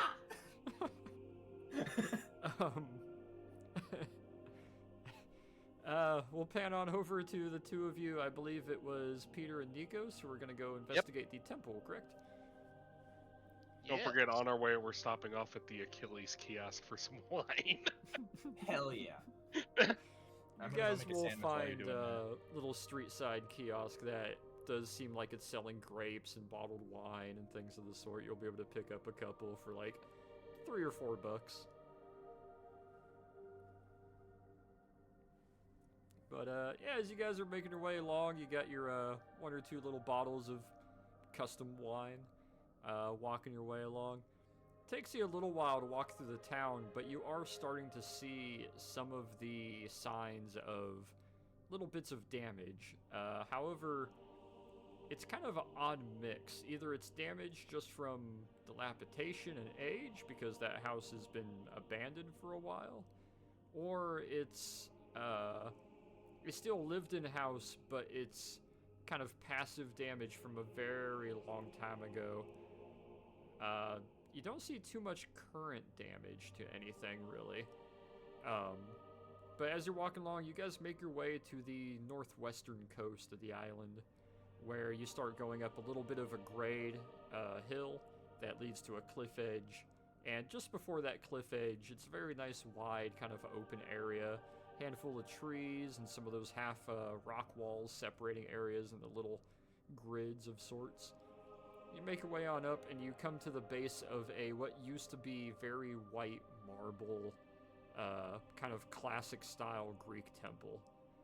No actual walls to it, however. It's got the nice triangular roof and what looks like used to be about what was probably 30 pillars around the perimeter of this kind of rectangular building that is now crumbled to being about 7 pillars still standing, the others having fallen over. From what you can tell, it seems like only the corner ones really do anything. The rest of them are more just kind of for show. But it's what used to be hollowed marble temple building, very open air plan. Most of the pillars having fallen inwards or outwards. A lot of the steps leading up to it on all sides seeming kind of dilapidated and overgrown. But yeah, you're able to approach that, and it's just sitting there kind of out of place on its own. Nothing really flanking or parallel to it.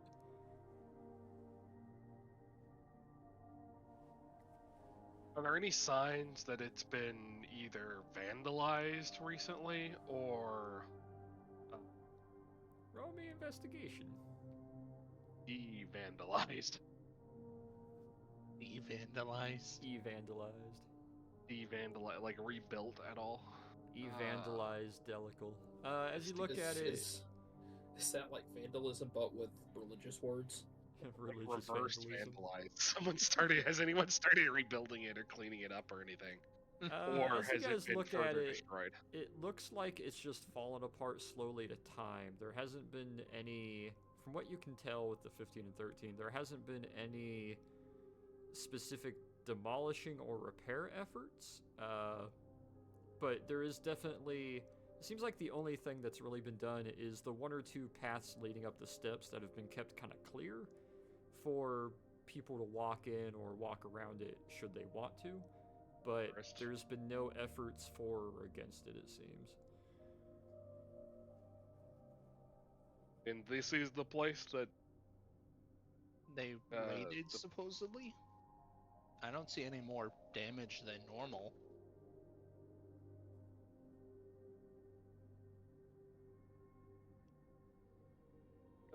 can we figure out who this was a temple to? You guys walk a little closer and you kind of look at the front of the triangular kind of roof edge to look at some of the inscriptions and carvings put into it. I need both of you to roll me perception to see if you can figure out what it is. Ooh, 19. Peter, give me that perception. 16, alright. You guys are able to look at it, and it's not super hard to tell. It's pretty obvious when Poseidon is Poseidon. From right to left, it almost seems kind of like a... excuse me. Almost like a, kind of like event, like a flip note of sorts. Contrary to some of the other ones that'll show like a single event, this one seems to be maybe a series of events. Very obviously, you see Poseidon. It's hard not to tell that it's Poseidon, who is pushing what looks like a kind of dare I say, like a mermaid. Not aggressively, but kind of gesture pushing a mermaid towards what looks like a relatively naked hoplite soldier who's very proudly standing with his foot on top of some sort of kind of lump of sorts, perhaps a rock or something. The next one is the two of them standing over what looks like an island, a sun kind of rising behind them, and he is standing in a pose where his right arm is upwards holding a spear, his left arm is to his side with a shield. The next one, a little bit left of that, seems to be that same pose, minus the mermaid standing next to him, standing on a more solid foundation. In his hand seems to be a kind of like Olympic torch, but still maintaining that same pose. The one after that looks like almost like it's a little bit more recessed to give it more shadow and more depth to the image, but what looks like the best way I can kind of put it from the age and dilapidation, you'd swear it's like a straight-on face shot of a pit bull that is snarling and angry and looking out of this really deep pit.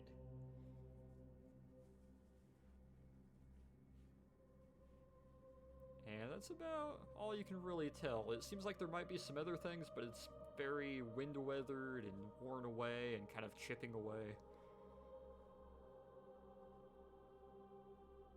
It looked like around the so stated pit. What's around the pit? Give me Yeah. investigation to try to look at it, because it is about 20 feet up in the air. Hey, you're able to walk a little bit up the steps and try to really focus on it. It looks like it used to be really small, maybe 3 inches tall each. It looks like a mix of perhaps merfolk or sea folk of some sort, as half of them look like mermaids, and half of them seem to have fins on their feet, or their helmets that they're wearing seem to have some sort of like large cheeks, almost like fish fins on them. But it is or at least used to be, a full ring of large shielded spearmen with helmets and various fish-like features on all sides of the circle, pointing their shields and spears inwards towards it.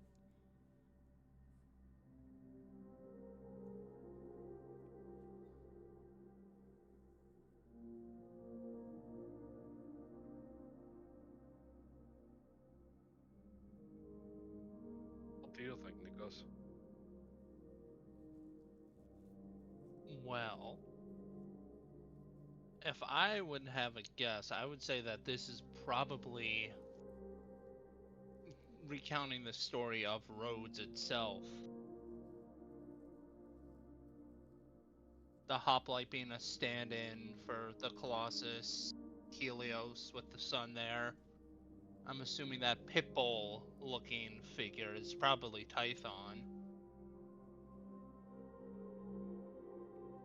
I thought Python was supposed to be under Mount Etna. This looks more like it is supposed to be a hole in the bottom of the sea. True. Well, probably without the look.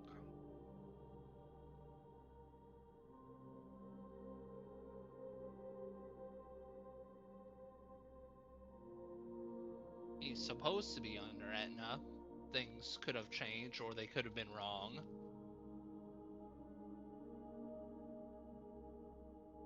Still, in this case, it looks like the folks are trying to keep him in, whoever this is, entombed or encased or withheld, as opposed to acting on his orders to attack Rhodes. True.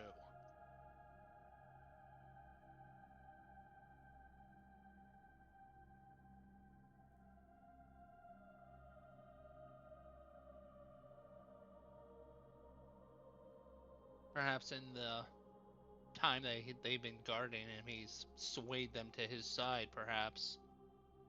Or it might be something different.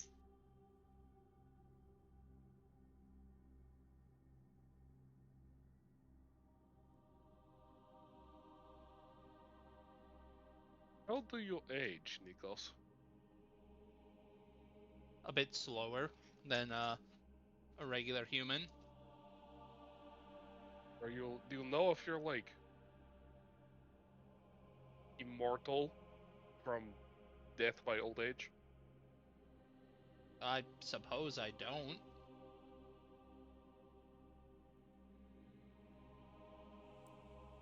Would you perhaps age into like those underwater soldiers we encountered? Where they're still alive, but they started to look undead?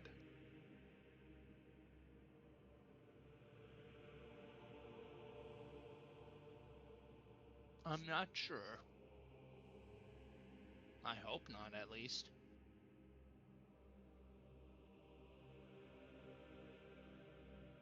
I think I prefer death than to go around looking like a skeleton.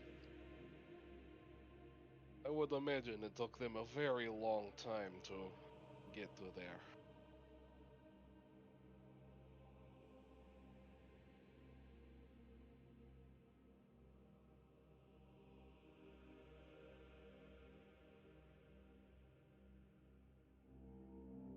Supposedly they attacked here. I am going to go look around for some Damages indication. or something. Not just damages, but just indication that they got food here. They weren't exactly subtle in the farmstead. Mhm.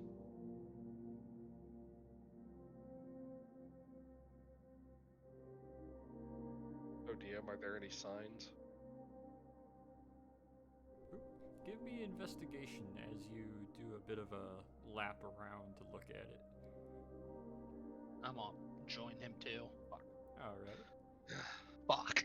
Well, with the mixture of bushes and a handful of shrubs, a lot of the pillars kind of knocked over, you try to make a lap around it, and you do come across what looks like a old battered shield that is half buried, that's maybe kind of fallen under some of the dirt and rubble for a couple months maybe.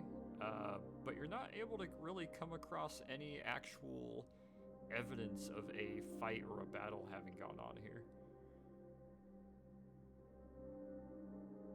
Maybe if we climb one of the pillars, we can get a better view. There is a lot of shrubbery here.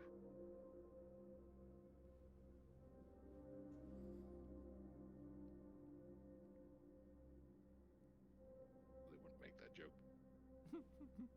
Shrubbery. That's not what I was going for. A tell second you later. shrubbery has hit the monastery. No. You're gonna try to climb up and get a higher vantage point to look at? Will help me, Nikos, or do you want me to help you Sure. up? I'll climb up. Don't do it. It's not worth it, Nikos. Don't do it. Please. Alright. Give me another investigation, Nikos. Do you want a acrobatics for the climbing up? I Nah, mean, I'll. it's not happy hard not, for you to alright. climb up. It's like a 3-foot pillar that's on its side. You're able to Alright, get up on it pretty Exact easily. same roll. Let's go. You get up there, and as you look down, you realize looking through the side of a shrub is just as obscuring as trying to look through the top of a shrub. That's fucking nice. God damn it. I'll Nope. go up there. Still just a bunch of bushes. I'm gonna go up there and I'm gonna look. I'm gonna do the squint really, really hard look thing. Give me investigation as you pull yourself up next to him, and you're kind of shoulder to shoulder now on top of this pillar.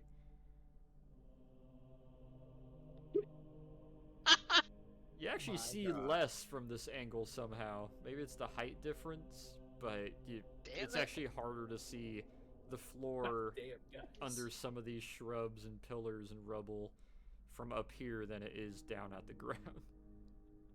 Alright, I'm gonna go back to Fucking that hell. shield and I want to look at the symbology on the shield. Does it match the ones from the Roll me a Other strength hoplites? check first.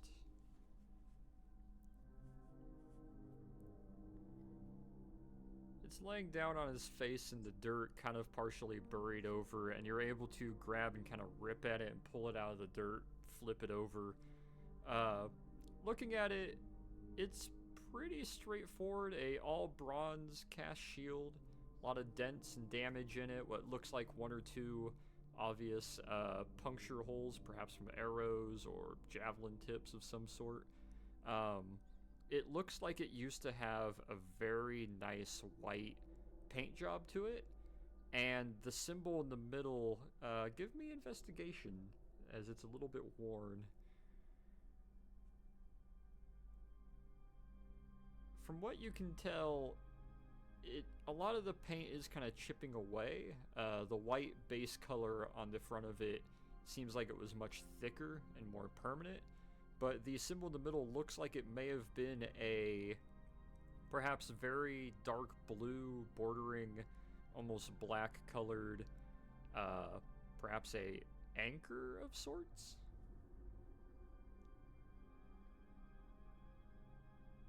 Want to take a look at this, Nikos? It looks kind of Sure. like an anchor to me. Roll me investigation, Nikos. You got it. Let's go. You look at it, you're able to ID it very quickly and like instantly because you've seen some of it. You probably even have one or two shields hanging up in your old estates, or your like mom's estate probably has one. It's a shield, Peter. It's a shield. It is a blue anchor at a slight angle, which tells you exactly this is the kind of main go-to seal for most Athenian units of almost any sort. Most commonly Athenian Marines, but pretty much most everybody from Athens, even if they were entirely land-based, kind of took pride in their naval prowess and beach fighting capabilities. So the anchor was overly common in a lot of Athenian shield symbology and heraldry. It's Athenian, all right. Athenian Marines, most likely, just like those undead, or not quite undead. So they were definitely here then.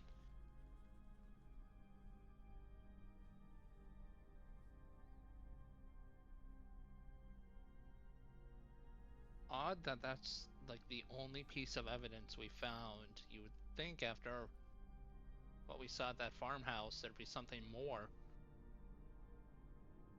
Perhaps the defense of this place was not nearly so effective. Maybe. Nikos, give me perception roll, please. Yep.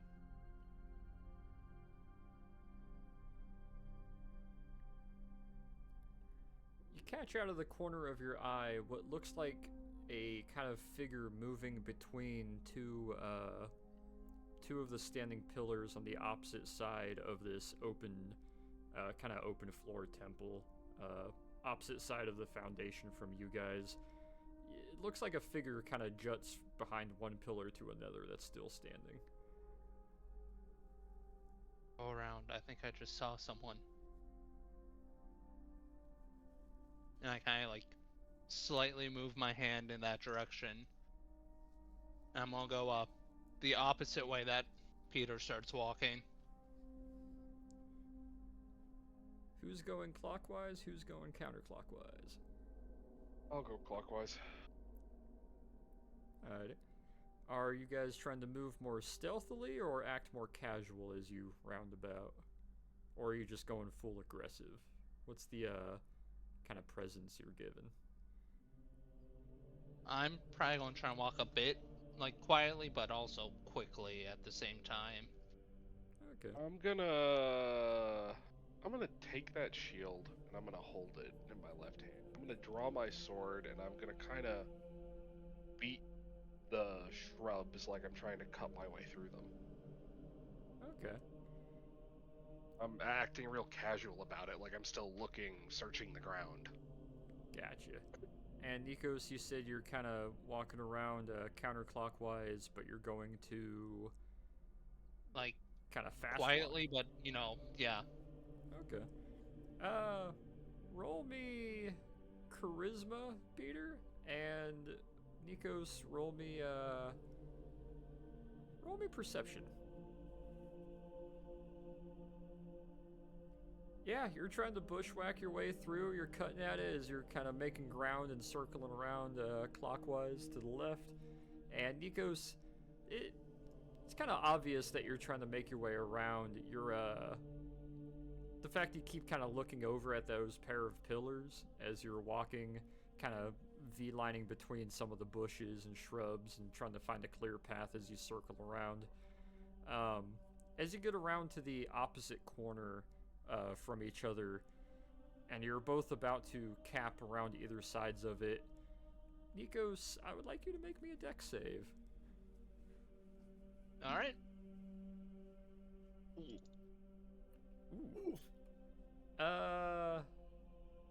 For the time being, if everybody would please jump down to heck jumping or chit chat, except for Nikos. Uh-oh. Uh-oh. Including me, since I should be closing up on him, or no? Including you. Okay. Jackass. Uh-oh. Bye, everybody. Luck. Oh boy. As you're walking along, you kind of look down as you're passing one of the shrubs, and you look up just in time to try to see what that figure is, and it almost kind of looks like the best way to put it, it kind of looks like a smoky, sort of almost oily, smoke thick finger that's pointing upwards. Like, the best way I could put it is, imagine a finger puppet where you like draw a face on the finger, and Okay. where there should be feet and legs, it looks like the other fingers of a hand that quickly retracts into the kind of shadowy part inside the temple. But before you can really focus on that, you feel around both of your ankles as your feet are pulled together and grasped by what looks like a kind of oily, smoky tendril. It pulls you down to the ground, drags you on your chest as you bounce your way up some of the steps and into the temple. Before you can really figure out exactly what's going on, you can tell you're hanging upside down by your ankles, and directly in front of you is a large, very dark, kind of oil smoke face. The entire area that you're in seems to be filled with a oil burning fire, almost like a Persian Gulf style, like oil derrick fire. The oil fields burning. It's very dark, very smoky, and this face kind of pokes through it, made up of some of that same smoke. Large, kind of serrated, angry, jagged teeth showing every so often, and two very, very aggressive red eyes as it leans in real close to you and is just kind of observing you. Hello. I'm saying Greek since we're in Rhodes. You answer him in Greek? Okay. Yeah, I You say hear that back Greek. you hear back in Greek a very simple and deep hello. And you are? I'm assuming you know who I am. Yeah, probably, but confirmation would be nice. I believe you're one of the Patamoi, correct? I am. Typhon, I presume? Yours truly.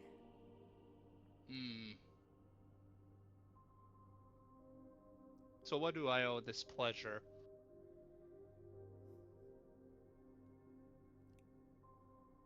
I've thought, and I've pondered, and I've tried to decide why the Zagros family finds it so needing to be resistant. Why, unlike the remainder of the descendants of that pompous Oceanus, does the Zagros constantly veer away from my proposals? What can I say? We're a stubborn bunch. Clearly.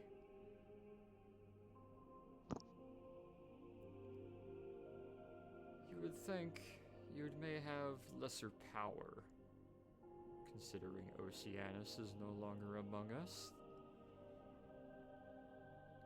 But yet your family still finds themselves very, I wouldn't say strong, but very established with all of your earthly protections. And why it has been so hard to find you for so long, when it seems you were right here in front of me.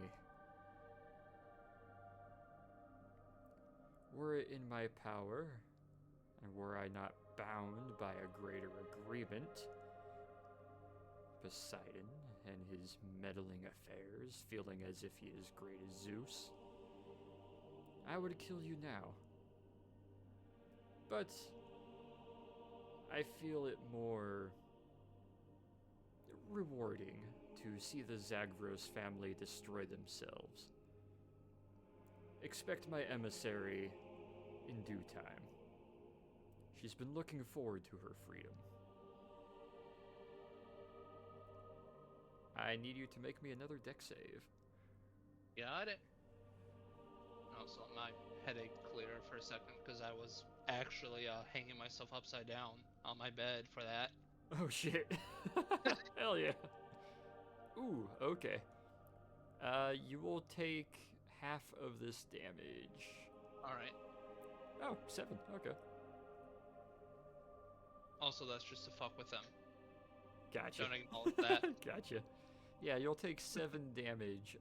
Let me pull them back in to inform them what's going on. Well, you said half, right? Yep. Alright. Have to wear pants to school. Did we all get dragged? Yep, rejoin the stream, Chuckles. Peter, as you're rounding the corner, for half a moment, you're trying to see a figure, and that figure is not there. But you do see Nikos round the corner at the same time, and in that same moment, you see him topple forward. You hear an impact, you hear a rattling of his breastplate and armor up the marble steps to the inside of the temple, and not but even another half second later, Nikos comes smashing through one of the 2 pillars, breaking it in half, and smacking over the top of some of the shrubs and landing on the ground about 40 feet away. Oh.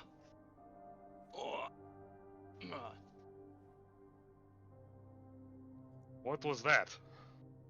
Oh, you didn't see that. Interesting. Well, that was Typhon. He, Was me. apparently came to say hello. Or at least a vision of him, not exactly him. But enough of him to do, well, that. I'll kind of point at the pillar I smacked into.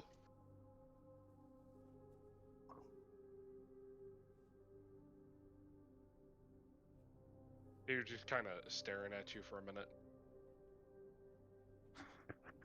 Would you like to expand on that? He came to threaten me and said that he would rather than killing me himself have the Zagros do it to themselves, and that his servant will be happy to be free. So I'm assuming that's probably Roxana.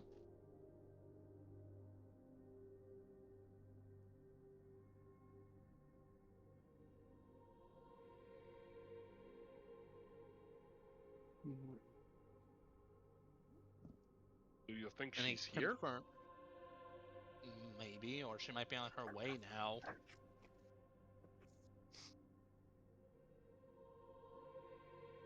He also confirmed that Poseidon's apparently watching out for me, protecting me, which he seemed annoyed with. Guess you take good with bid. Mm-hmm.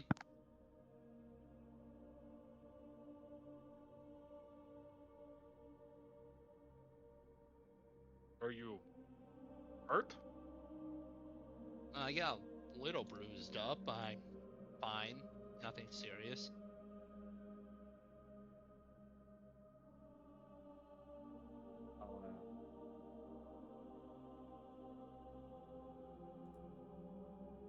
Copy pasted. I'll see to his wounds. Alrighty.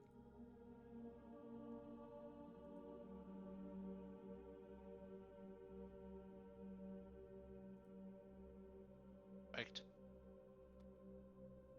Nice work. Rolling 4D plus 4. Divide by 0.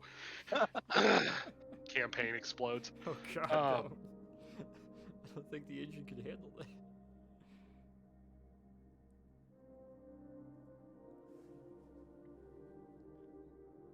Yeah, you're able to look to him and heal him. He's a bit of a bruise, took a pretty hard smack as he got flung outwards, but you're able to patch it up and kind of stabilize it for the most part. Get a nice bandage with some salve over it to help relax the muscle.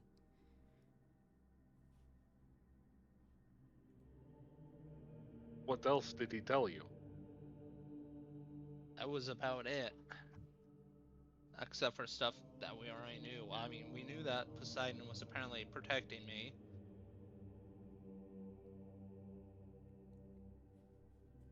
We knew that Oceanus apparently is currently missing, and that Tython wants to kill us. Or You know, me. for having not been at this for very long, we have a very long list of people who want to kill us. Yeah, tell me about it. Although not to brag or anything, I think my mortal enemy's a bit bigger than that Italian kobold. What about the bartender god? That too.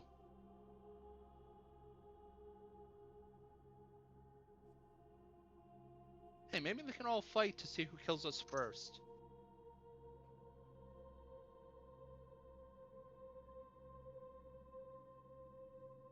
You know what? That would be great. I am sure Torn would enjoy seeing Craven try to fight two gods. You know, I think I'd like to see that too.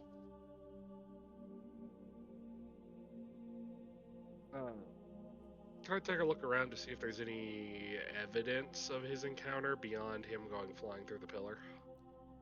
Other than the impact on the pillar, and you'll be able to look around, the only evidence you'll see is that there is some dust and dirt and kind of sand blown over inside the temple, and despite him having been in there, none of it's been disturbed. The only evidence that you can see is where some of his breastplate scraped against the steps as he was pulled up into the temple. He was a smoky black figure. I don't think he would leave much evidence behind. I want to take a look at those freezes before we leave. See if anything has been added to them. Want to take a look at the which, what, where, what? The freezes, the carvings. That's what those are called, freezes. Ah, okay. I had no idea. Interesting.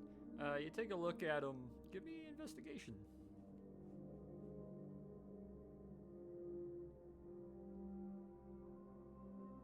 Has anything changed with them? There have been more added?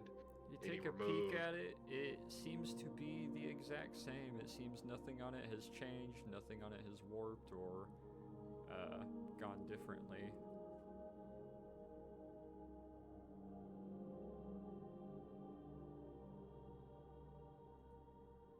We should get back. We should have the pilot send off a message to warn your mother. And we should Yes, I probably think that's a good idea. expect that Roxana is either going to go for her or for us.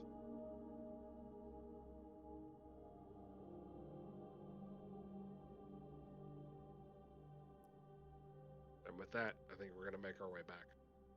Alrighty.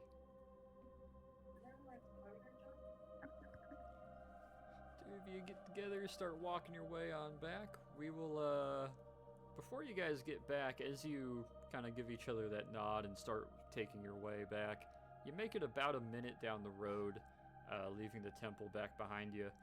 As both of you, it's kind of hard to not notice it or see it. A jutting beam of bright yellow, almost golden, like light, shoots up out of the ceiling of the fortress and continues upwards and keeps going and going until it looks like a star in the middle of the day until it starts to fade out of existence. Maybe we should hurry. We should hurry. I'm gonna start running. I'm not in as good of shape. You'll catch up. Power walk my way back. Power walk while Course he's it- doing a course. light jog, making his way over. We'll pan on over.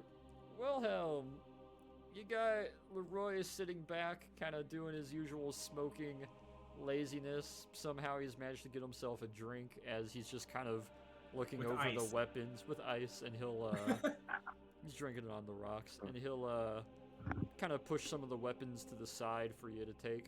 Just kind of looks at you a bit supportively. Standing in front of you are 4 of the 5 clerics and priests of this fortress.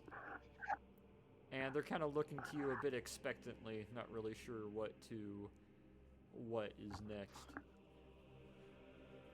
Before we begin, Leroy, where did you get ice?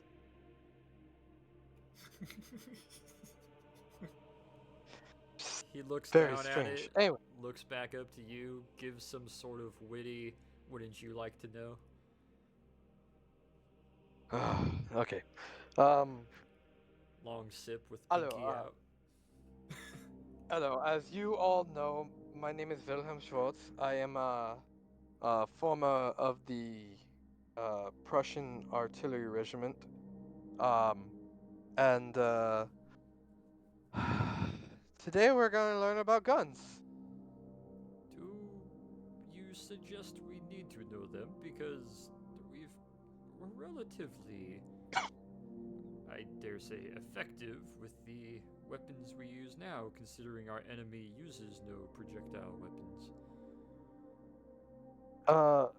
That may be true, but this at least can give you the benefit of a longer range, and pairing with this, we will look to create a couple of siege weapons. Plus, why not have an extra edge if the enemy doesn't have projectiles and doesn't have range? This is only something that can help you out.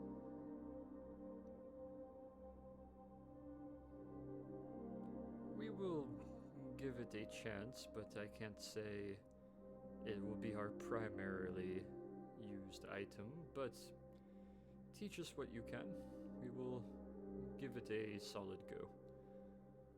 I understand that, and like I said, it is more of to give you the range, because it could it could knock down the numbers in a raid in the event that uh it could damage them, so that way by the time they get close to you, you won't be fighting as many, and um you might actually weaken some of the bigger things that come at you. One of the 4 takes a kind of half step forward. You speak a very capable game of your weapons and ability, especially being one of the artillery. But is it truly more skilled than what we do and provide? And he kind of Let's just say unshoulders the large siege crossbow that he has. Oh. If you can Think of it outshoot me, I as- will gladly adopt one of your more modern weapons. Well,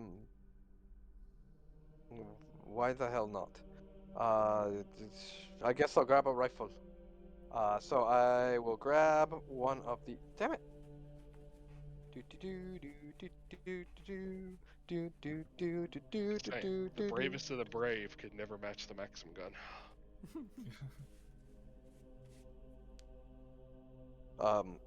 Let me find the things that you sent me earlier. Does it require more skill? No, that's the best part.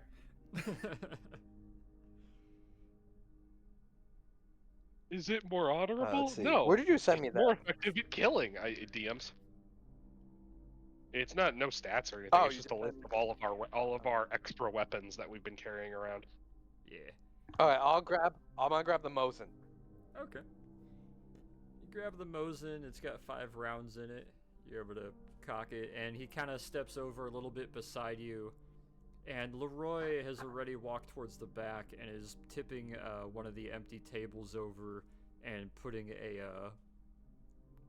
putting like a very hastily, like graphite drawn series of circles into it, kind of like a target, and just kind of steps back holding his drink, standing like 5 feet to the side of it. Whistling to himself. Believe it or not, that was range safety back then. Yeah. 1 second. I'm gonna try to switch to the other Wi-Fi because this one, since everybody came home, is Oh. where is? There we go. It's just the 5 gigahertz one. So give me 2 Ah. seconds. Gotcha. Okay, that should be a little bit better. Alright. Hopefully.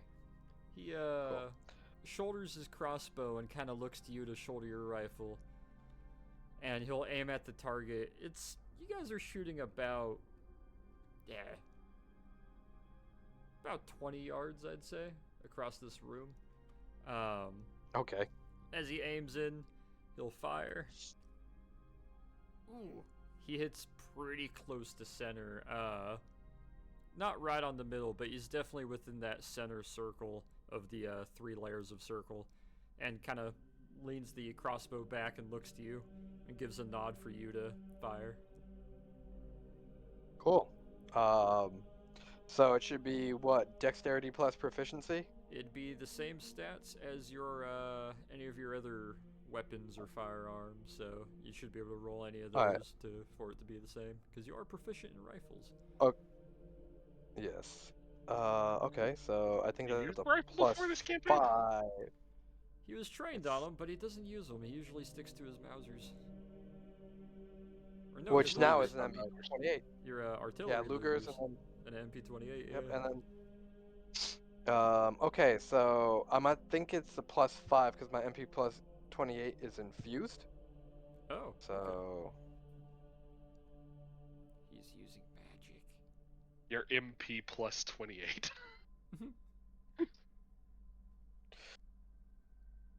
Hopefully this does good. You shoulder the rifle, aim down with it, fire a shot, and for some reason it lands within the 3rd circle, and you have to grimace just a little bit as he gives a little bit of a nod, not mocking or anything, but just a little bit of a nod, sets his foot down, cranks the crossbow up, takes out another bolt, sets the bolt in it, aims in. Wilhelm, you're gonna have to convince him with a mag dump. He fires another bolt that lands within the edge of the center circle, another bullseye, as he kind of raises the crossbow back up and looks to you expectantly. I put down the Mosin. I pick up my infused MP28. You try to Oh, fire shit, that a was quick terrible. burst, and it lands barely within the edge of the outer circle as it stitches. Sorry. Alright, now that that's over. There it is. You fire that burst, and it stitches just in the outside, right on the edge of the outside circle of the target. And he gives a little bit of a kind of twirl of his mustache and kind of a small smile as he'll reach down, crank the heavy crossbow, place another bolt into it, and we'll fire another shot. Oh, he doesn't take as long to aim this one as he fires, and it lands about 1 inch outside the outer circle, and he kind of tilts his head a little bit, still within a more tight target, but I think you have demonstrated your proficiency with your firearms.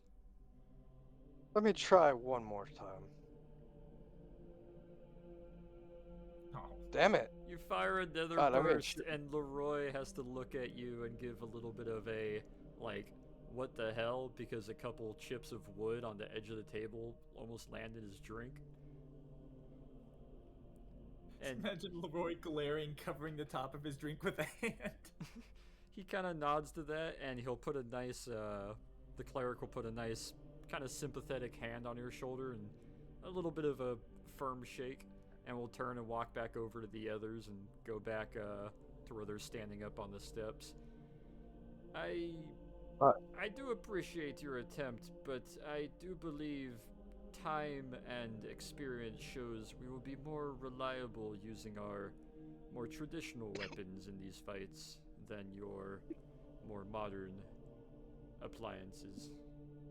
While you may be more capable with them, we will trust our weaponry we know we are skilled with. Well, let us at least take a look at the fire rate of some of these weapons. You have to fire, crank to reload, fire again, crank to reload. Whereas if we take this weapon right here, I basically set up the MG34, aiming out, like finding a spot, aiming out into the water, and literally just shoot one cycle of it, for lack of a better word. They kind of look at that and give a couple nods. We saw what the Italian garrison were equipped with, and we will not shy away from the capacities that they can field, but I do not believe every bullet of yours can reflect the same damage that our Lord allows us to instill. As you look to them, two of them pull out their kind of sabers, and you can see a little bit more of a kind of silverish sheen to the blades, as both of them do kind of a holy symbol movement of their hand, and both of their blades give a little bit of a silvery glow.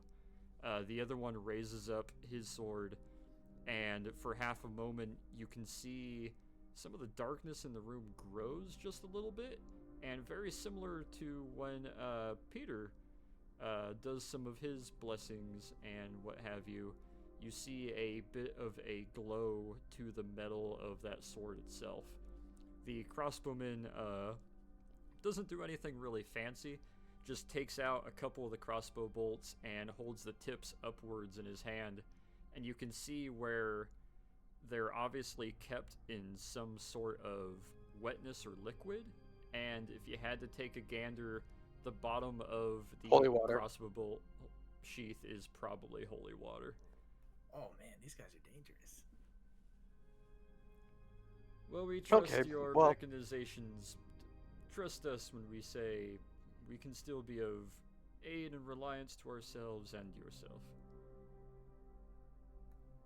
So be it. I will not force anybody to use weapons they are not comfortable with. I just want to show you what these could do, and their range is probably slightly longer, and that was the main hope, is that you can attack things from further away. With your For- aid here now, for instance- you will be able to engage them at distance, and not if, but when they do gain ground on us, we will rest assured that our flanks will be secure because you will be covering them.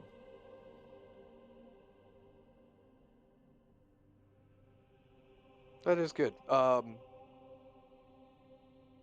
When we are looking at the structure as a whole, there would be the best place to set up a long-ranged caliber rifle like this, so as to be able to cover your flanks the best. As they're kind of putting the, resheathing their swords and putting the bolts away, they kind of look to each other and then look back to you. Well, as we were explaining to some of the other members of your party when you first arrived, we have not been able to choose the battlefield. You see, the entire coastline is just as reasonable to be one of the locations where they make their excursion. We cannot plan in advance, as we never know where they are going to appear, or at least have not had the time to do more than a hasty setup. Are there positions that are more attacked than others? That we have two of these high caliber, fast firing weapons, and Not if there are that spots, we have been able to determine. Unfortunately, this island, unlike many of its sisters, is not as rocky and mountainous as we would prefer for that purpose.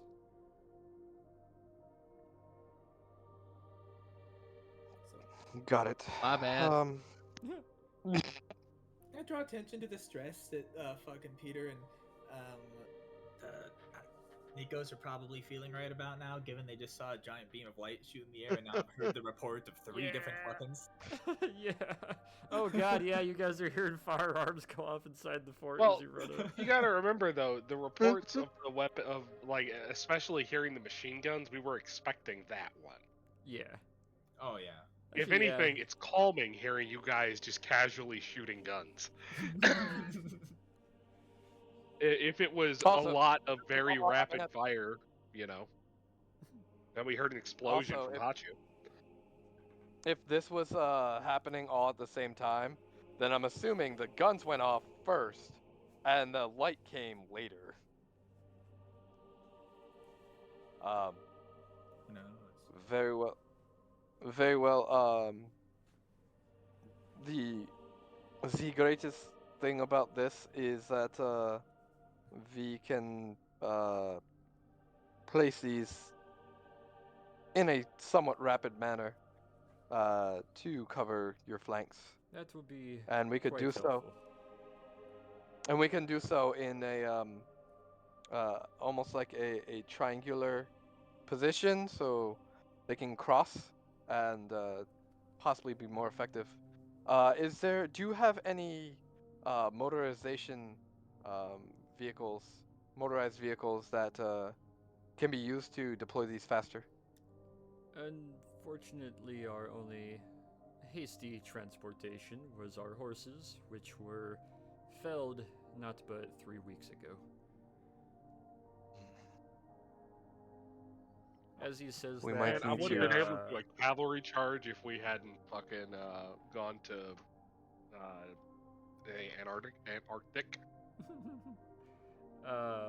As you say that, the front door opens with Nikos coming in rather quickly, and then a few moments behind them, Peter at the same time. Hachu and Torin both looking kind of wet, and you hear a little bit of a splash of water come walking out one of the side hallways, entering the room as the party rejoins. What happened? I saw a beam. We saw a beam. Why are you all wet? How did we saw a beam? What do we say? Oh, they saw that? Oh. There's somebody, hypothetically speaking, of course, Hypothetically, of course. very hypothetically, that just might, be hit with a massive beam of light in a very long time. I mean, like a thing in space? Light does not Possibly. come up and go down. So what was that an artillery shell? Did you find a mortar? So apparently, some of these scrolls that are sealed with like this wax, they do things. It turns out. Like flood a room full of scrolls with water, theoretically. Oh, so that's why you're wet. Okay. And theoretically punch holes through ancient ceilings into God knows where. Yeah, You sorry did about the what? ceiling. There's a hole in the ceiling in the archive room now. It just sort of happened. Very well, we will see to the repair of it then. It's not a big hole, it's just kind of a long one. Right. The roof's better off than who's the poor son of a bitch that's got hit with that. As you guys are standing by and kind of looking at that, having that discussion, the fifth of the priests comes in a little bit behind Nikos and Peter. He seems a bit hurried, and he kind of catches his breath for half a second. Everyone, I regret to inform, another raid is about to take place.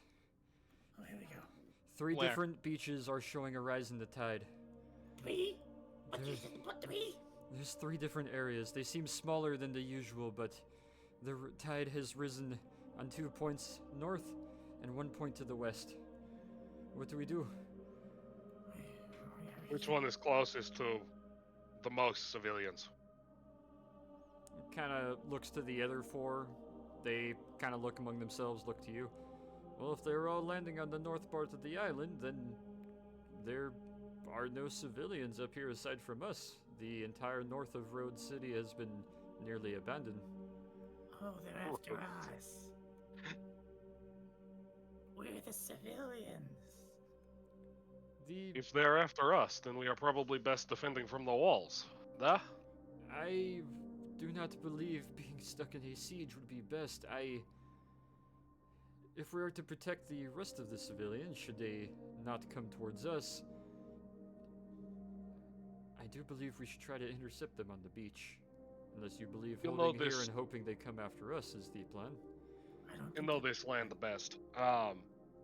We have. It's hard to get into right now, but we have reason to believe that they are probably coming directly for Nikos at this moment, and they are probably led by a woman. So, I forgot to tell you something. I learned in the archives. Typhon is very upset that this isn't his island. It's probably what these guys might be associated with him. Yeah, and Typhon is also very upset that Nikos is Yep. Oh, around. well, that explains his He response to that. screamed at Nikos while we were at the temple. But What Typhon's what? Yeah. We Long We story. will More fight them on important the things going beaches. on right now. are there any We will fight places? them on the beaches. We will They, fight them they on the are shore. they are probably going to be coming straight for Nikos. Are there any choke points we can set up quickly? The one that's kind of breathing a bit heavily raises up some. They seem to be landing at somewhat shallower tides, where a lot of the rock face is exposed. I do believe if we were to choke them, it would be as soon as they emerge from the water. But there is only so many of us. How are we going to cover 3 beaches? I have 2 machine guns. And you guys. I do not want Could to split we- the group. I'd rather concentrate our forces. What do you think, Wilhelm? Though I do agree with you in some aspects. I think that it would be more beneficial if we could have the machine guns on 2 different beaches and have the holy warriors here maybe protect the third one. We could They go also protect might- the western if the 6 of you were to cover the 2 to the north. They also might divert once they know where I am. We'll be fine. How Give me that Bren back. I need that back. how far apart He'll are the kinda hand 2 it back to you. how far apart are the 2 beaches on the north? He takes a couple moments, looks. It's at least a couple minutes to run between the 2. But are they within possibly shouting position or at least a I think that might be the best thing if Not If within the, a shouting distance, but to move between the 2 would take at least a few minutes. Okay. I think that the best we can do is split us up slightly at the northern beaches and have the holy warriors attack and defend on the western beach. The I western would beach. rather not split us up. I do believe we are going to be facing Roxana at some point, and I would rather have us all concentrated together. Is there any part of the mainland where those 2 beaches converge? Unfortunately, no. Mm. By the time they start primarily converging, you're already within the mainland of the island. That is the closest civilian settlement to those beaches. Which one is closer to a civilian settlement? The western one. You definitely go there and protect that. We will look at the other two beaches. Out of those two northern ones, which one is closer to civilian settlements? He kind of thinks to himself for a few moments, gives a little bit of a nod. I would say both are equal distance. The Telshines move very quickly. Peter, I know you don't want to split us up, but I just don't see a better option right now.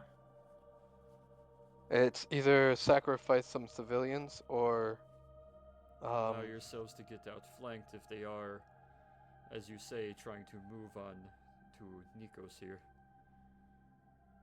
If anyone, since everyone seems intent on splitting up, if anyone encounters Roxana, immediately withdraw back to the other groups. Confirmed. What does she look like exactly? Have any idea, Nikos? Do I have any idea? You do not. I don't. I would So- presume a woman who is probably significantly more powerful than everyone else. You know, that's enough to go Considering what off they of. look like, she should be easiest spot, I imagine. Uir knows the cantrip firebolt.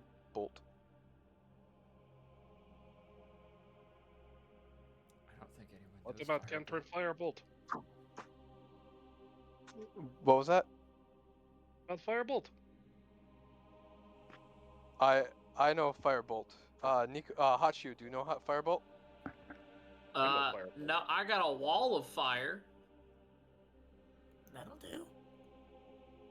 No, it's I want to use the cantrip firebolt as almost like a flare in the event that one of us comes across that woman, and you can just shoot it up in the air straight up, and then Don't we have an actual flare? Like just a flare gun? I think so. You might not have. Actually, no, I don't think you guys have a flare gun unless it's in your inventory somewhere. I'm gonna figure something out. We're Not pretty mine. intuitive. You check Roy's inventory for us, DM. Let me take a peek so you see if he's got anything for messaging. Leroy.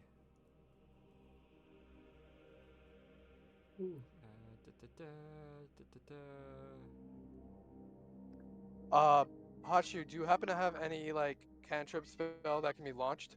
I have firebolt. Okay, then at least if we are in separate positions, that should work to our advantage. I say if anyone does that, we should probably withdraw to the either all converge on them or withdraw to the fortress to get some kind of I agree. real defense. Because if Roxana is coming, then they're definitely coming after Nikos.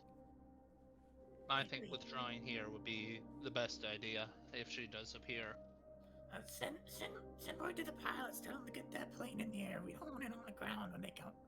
We don't want it vulnerable and on the ground. That's a good idea too. Very well. We will send a message to the airfield for your plane to remain in the air until the assault is over, and you are going to focus on the northern beaches. We will focus on the western beach, correct? And then I also want you to tell them weapons hot, and then wink at them. Okay. I also want them to send a message as well. What message is that? Relay it back to OSS, then to be relayed to my mother in Greece. If you Tython stirs, and Roxana has slipped her leash. understood, I will forward that to your pilots. Just imagine him approaching the pilot. Yes, your kobold told me to tell you, weapons hot, and then wink. He'll give a nod, look to the other four. The four standing up there are starting to gather some of their extra stuff and look to you. They seem to have a little bit of a pip in their step, but you can tell they've been doing this quite a few times already. As they start to walk past you guys, we will need to leave with most haste to get to the western beach in time. The northern beaches, our brother here will show you to the two of them before he will depart and head for your airfield. Best of luck. Hopefully, we'll join you after some success shortly. Let us hope. I pray for your success. I pray Father for your Peter. success. Father Peter. So we were talking before about possibly deploying some depth charges. If we could possibly make them now, we could all coincide on Von Beach, and that would mean that we could actually have uh, the aircraft focus on the beach that we are not at. I don't think there's time for that. Okay, well, we could still have the aircraft focus on the beach we are not at. Yeah, that one. So you are of How about- the decision all 6 of you are to focus one beach then? I think Yeah. I think Father Peter is actually right. If we focus on one beach, as long as our eyes are looking to the flanks, if they come in from the side, we can adjust fire with either one of our machine guns to attack that direction, and we can Do not worry use about one- the northern beaches. We will handle them. we will handle. Yes. Very well. He gives a kind of like a little note of sorts, which basically just gives like raw compass directions that tells you guys from this position how you would head south around the edge of the port and make your way up to the northern part of the island where the 2 beaches will be pretty visible as to which ones they are. The Is 2 this the spots... same? Sorry about it. I was gonna say, is this the same day we parachuted in? Yeah. Yep. Okay, just double checking that for spells and for my own my whatever it's called Oh, good. thing. He gives a bit of a nod. The 2 beaches up doesn't want north, me to the manage that wide Santa. beach and the narrow landing, will be the 2 that you will need to defend. Very well. I don't like this. I will head off for the airfield and then I will rejoin my other brothers on the western beach. Best of luck. And he turns and starts making his way out. He's just like old times, Klobasa. We will use our machine guns to cut them down by the thousands. There better not be thousands. Let's hope not. Well, you carry the MG32. I'm already carrying a lot of gun for me.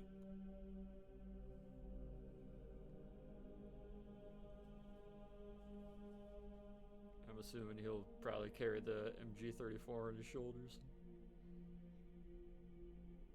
Since it has the... I forget, did this one have the tripod? Yeah, it had the tripod. Yeah, it did have tripod. Okay. I'll take the tripod, he'll take the machine gun. Then. Gotcha. Alright. So, since Western Beach is going to be controlled by them, you guys have the option to deploy either to Wide Beach or Narrow Landing. They say we go narrow and have the plane go wide. Agreed. No wide. I can't do narrow. I agree. Plane will do the Wide Beach coverage, you It'll guys will let do the Narrow Landing? It'll let us focus our machine guns more. Very well. Let me move some of this over here then. I'm not doing well with the anticipation. Normally, when you get into fights, it just sort of happens, and then I shoot someone. Now I'm having to think about how I'm going to.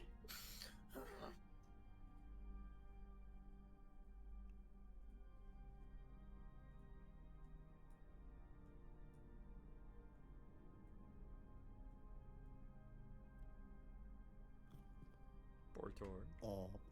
Of the hype and kleines Blumenland. Shut up, you're not in this campaign. It's not the battle that's the bad part. It's the waiting for it. It is always the worst. Alright. let me move you guys on over here to Narrow Landing. Oh, wow, black. I'm going to reveal this for you. Does it come in black? Does it come in black? Sometimes. Henry Ford, is that you? Well, I do, so. You can have any beach you want so long as it's black. There's a nice little jutting and Iwo outcropping. Jima, is that you? Nice jutting and outcropping where you can see there's a couple rock faces, what looks like some old fences put up here and there, some ruins of old houses, a little fishing house out on the edge next to a wharf, and you can see where the water is raising up uncharacteristically particularly higher than it is along the rest of the beach, looking a little more kind of ripply and rapid at the end of this particular landing, this little stretch of land. You get the notion that they will be landing and approaching from the coastline to the right side of the map. So they're just coming from this way. They're not going to be coming from these sides. These are actually like cliffs. From what In you reality. No. they're Sorry about that. not entirely sure, but from what you can understand, they're about 10, 15 feet tall. But the water seems to have swelled and risen up where that dock and shallow beach is. Okay, yeah, so this... Hopefully we shouldn't have to worry too much about this. I say we put the 34 up here, because it should be able to shoot over this wall pretty easy. Put the Bryn further forward with most of us. Yeah, I do got the bread. have one idea. Oh, but I'm sharing my screen. That'll Damn, I progress. said thank you. If somebody else would like to use the brand, they can. I'm carrying a lot of gun as it is. I can't use it, but if someone else wants it, I was going to say it may be a good idea to give Nikos one of the machine guns because of his double attack. Nikos, do you use machine guns? You have no reason to. I could. Do you want to try out the brand? Why not? It's freshly Although I don't oiled. think I can use it with my shield, though. Nikos isn't necessarily firearms proficient, so he won't be adding his proficiency to firearms usage. Maybe it's best you don't. I don't want to see you get shot a bunch. Answer! Here!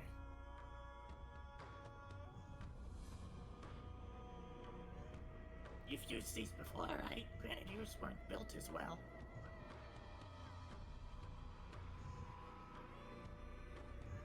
I can take the UMG-34 behind the cover and provide this area for ranged healing.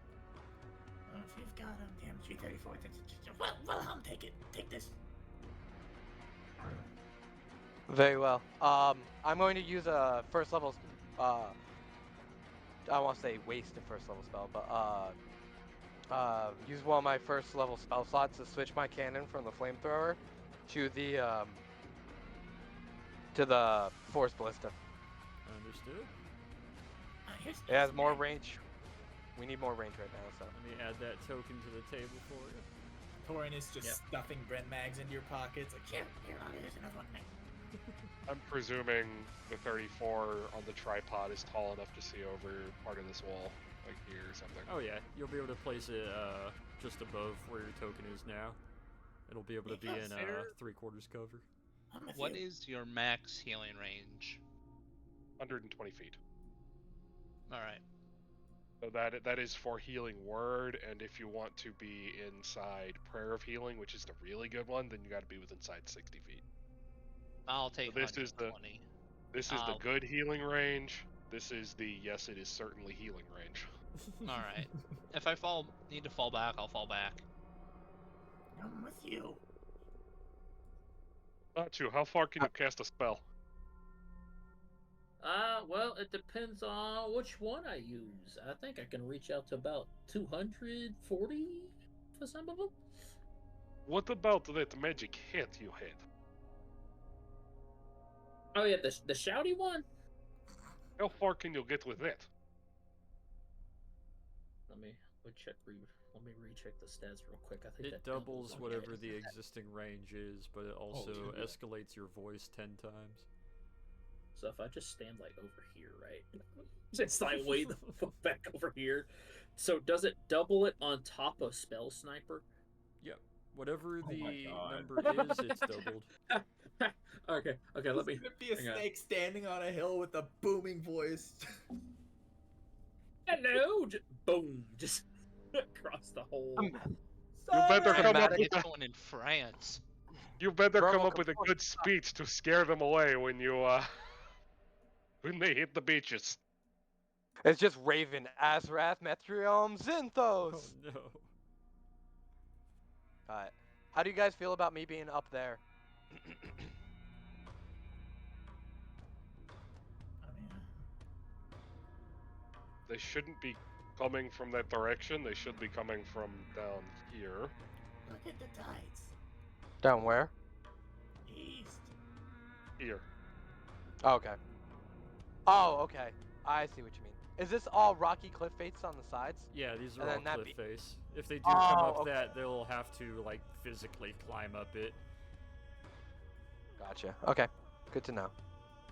Alright, then if that's the case, then I might actually... Alright, let me see some range stuffs. Using one singular friggin' thing is terrible. Nico's how are you so calm right now? You know. No, I don't know. That's why he asked. Compartmentalization. 60 times another 2, 120. Force Ballista damn. is 120, just- okay. So I have the breath. Yeah, I have the breath. 180, okay, cool. These cigarette things are actually really helpful for stress. Deep breaths. Deep breaths around a Lucky Strike. Do those count? Just like fucking Never chugging- help. Chugging a fucking cigarette. Just Okay, so they could possibly come from this one as well, right? it's freaking the fuck out. Possibly. Okay. So, okay, I got an idea. Can I have one of those? 120. Actually, There you go. I almost want to be cheeky right now. Oh, these are awful. I know, right? But this. Why do people like these things? I don't know. I kind of like them. Like I had one. Are you and now I sure just you wanna want to have go that- another and another. Are you sure you want to go that far forward, Wilhelm? Obasa! I'm looking at stuff. Wilhelm. I'm looking at stuff. One second. Okay, there's that. Alright, Let me look at your motherfuckers. corpse. So get back here. Roll me initiative. One second. Wait, one One second. sec. He's too late! Oh. Right. Holy shit, Peter. Damn, coming with the nat 20, alright. The water that's sitting particularly higher than it necessarily should be 9. kind of coughs up in a way, almost kind of like yeah, underhand damn. tossing them up out of the water as they land up on the beach. Similar kind of aquatic hoplites to what you saw earlier splash up onto the beach and are starting to rattle around. Hang on, are these fucking shads? There's something, I don't know. I they're don't want to fish. be here pretty- no more. I'm Is pretty this- sure that's the same fucking, Don't you say a damn word. I'm not doing this conversation again. It's gonna be so weird out of context if I say it without fucking, being able to show the picture. And give us that. I want to hear the Well, weird. do no this contact. after the damn session, please. Yeah, we'll do it after session, so Nox doesn't have to edit it out of the recording. Okay. Alright. Look, they're here. Thank goodness. With everybody in the turn order, Wilhelm, you look to the side, first in the turn order. What are we doing? Well, since I see him, I think you uh, should I run. have- Fall back!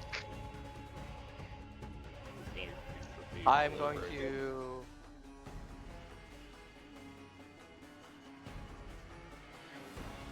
Alright, because my thing definitely has range. I'm going to start off by having my turret move in like a straight line. I think it can move 20 or 25. Let me double check that. I believe it was 20 feet. Oh, 15. 15, I think, actually, now that I think about it.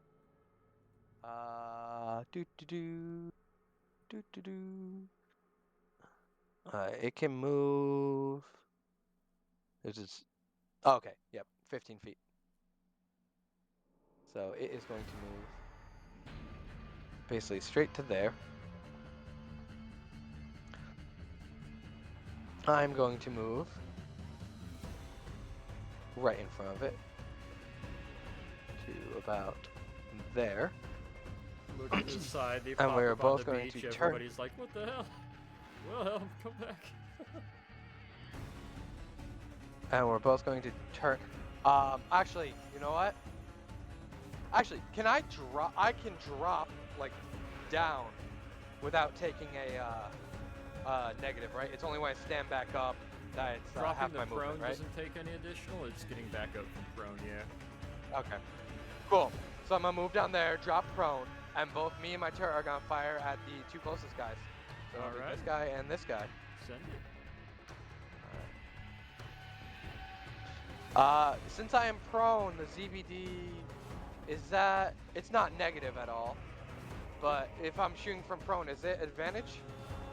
Let me double check the stats and info. I don't think that was. Well, let me at least start with my force ballista route. So, light machine gun, 4-round burst, 1 action reload, 25 feet of movement while you're carrying it as your primary. Okay. You suffer Cool. disadvantage while firing not in prone or supported. Okay. Cool. I am in prone, so I'm not at disadvantage. So you'll be able to fire my it force straight ballista definitely forward. hit. Oh yeah, that hits. Give me that damage. 12 force damage, and he's pushed 5 feet away. Alright. Knocked back 5 feet. And give then for that me, I burst am from not the at breath. disadvantage because Nice 4-round burst. It will 15. It will hit. Give me damage. You said 4-round burst or 6-round? I believe we said. I think it's a 4-round burst. Yeah, 4-round burst. Okay. Oh damn. Okay. I Yeah, you drop his ass. He clatters to the ground with a nice controlled burst to the center mass. All right. And that will be my turn. All right, Peter. Why is he up there? Why is he still up there? Why did he lay down? Don't know. This is They even have line of sight. I do. Just go on. We're all out of effective range. That's What's the What's effective the range what's on the effective the, range on the machine gun? I was gonna say, it should be in the stats for it. Someone DM me the stats for the Let's see. Where did we put the stats for the... Wilhelm has the stats for the MG34. Oh, I have. Yeah, I do. Where's the So stats that you put MG34 stats is. So it's obviously Dex with proficiency is the attack. Range 200 to 300. Damage is a 3d8 piercing. They're out of range. Yeah. And even then, they're out of effective range until they get to 200 feet, because then you're shooting at a disadvantage, and you almost might as well not be shooting.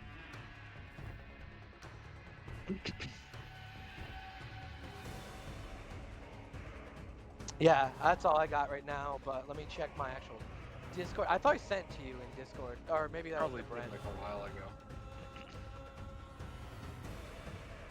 So let me look at Soren. Talking to me about diving a bunch. Here we go. Yeah, MG34. There's a picture in the thing. MG34 has a 6-round burst. Yeah. Either way, it's out of effective range. That's why. Yeah, it definitely is out of effective range. But yeah, if you look in your Discord, January 10th has the stats.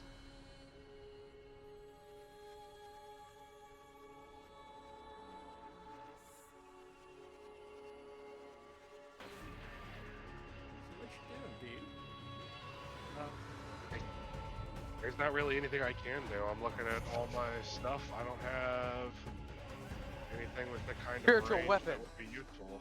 Waiting. Yeah, that has a range of 60 feet. I know, but you can literally have it up. Can I hold action? Until they enter max range, you can.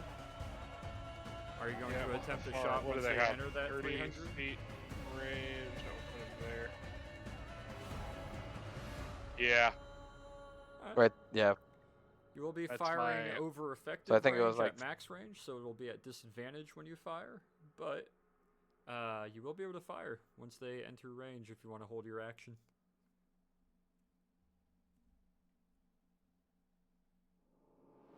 Do it, because even if you miss, it's really Roll not with that the- wasteful. I think Hachu's the only one with the engagement range. Hey, what are you talking about? Yeah, you're dangerously close, Mr. Overextended. Hachu, on the other hand, with his hat of yodeling, has like 8,000 feet range.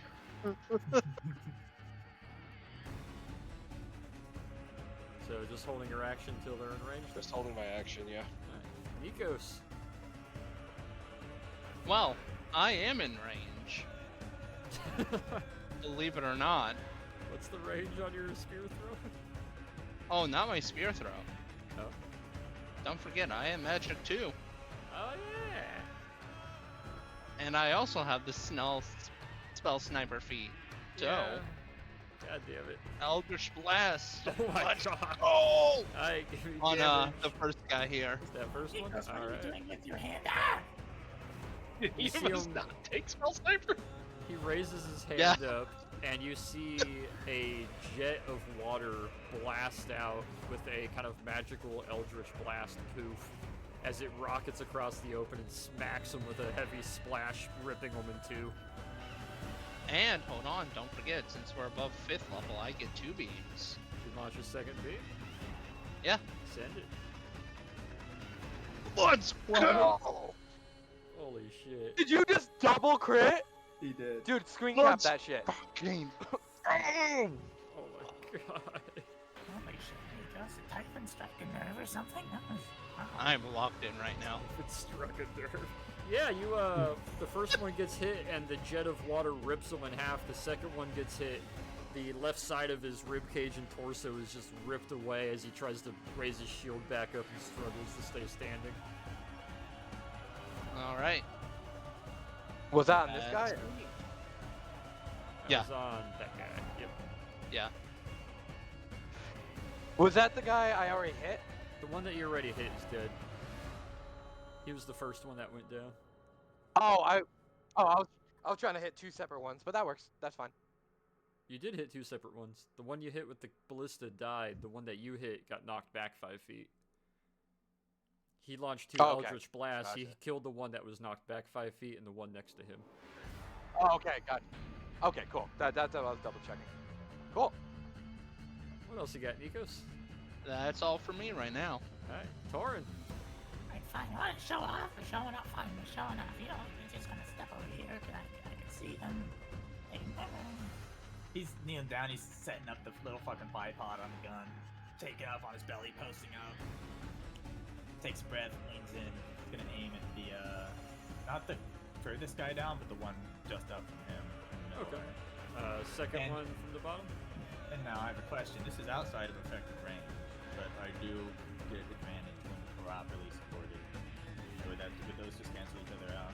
So that would normalize it, yep. Okay, so I'm gonna do it. And fire.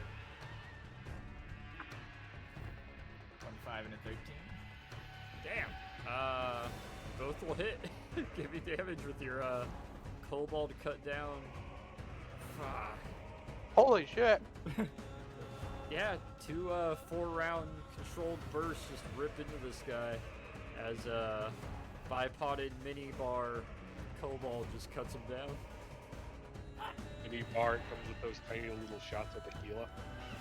And now he's not going to use his bonus action, but he is going to look over at Nikos and give him that haha sort of look, the sort of smirk. Nice work. Alright, as we get to the enemy. 5, 10, 15, 20, 30. 30.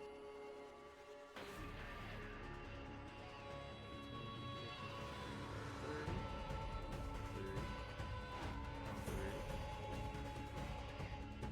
As a run on up. Hachu, you are up.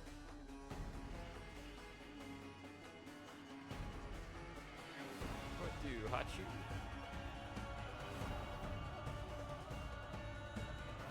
Is he dead? Oh no, I got him. he died. Peter, what did you do to Hachu?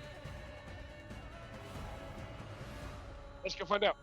Sorry, I just stepped away for a second. That's my bad.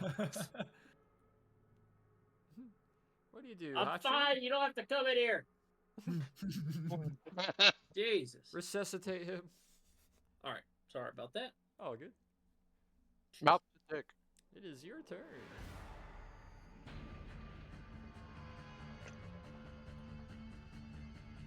These are some giant chocolate covered strawberries. Ugh. Oh god. I just take the hat out of the little bag I got, just put it on. You know, just.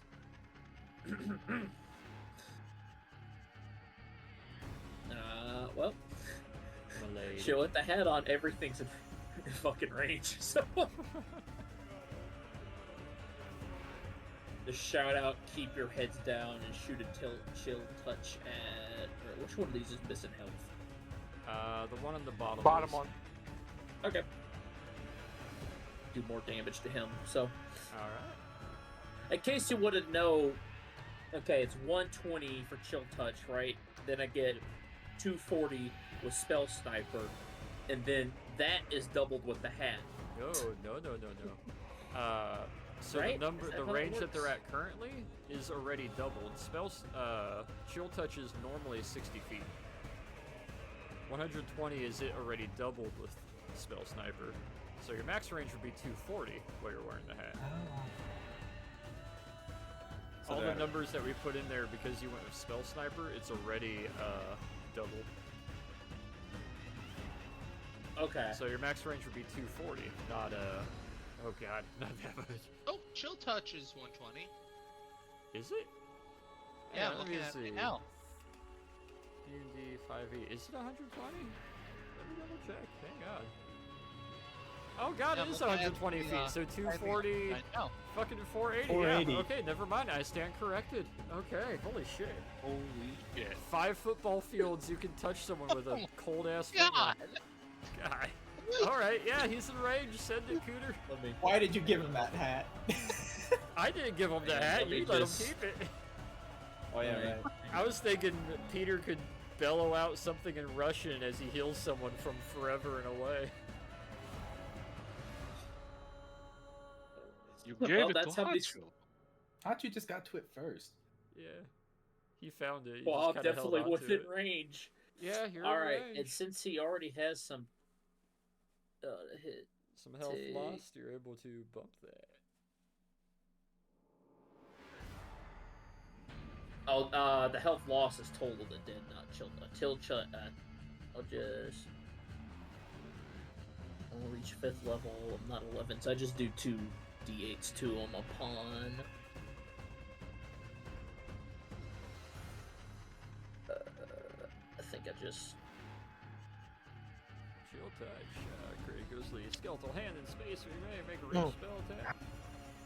Grab on hit. Target takes Hey, 1d8 necrotic. When you open up your spell thing, you can change it to be an attack.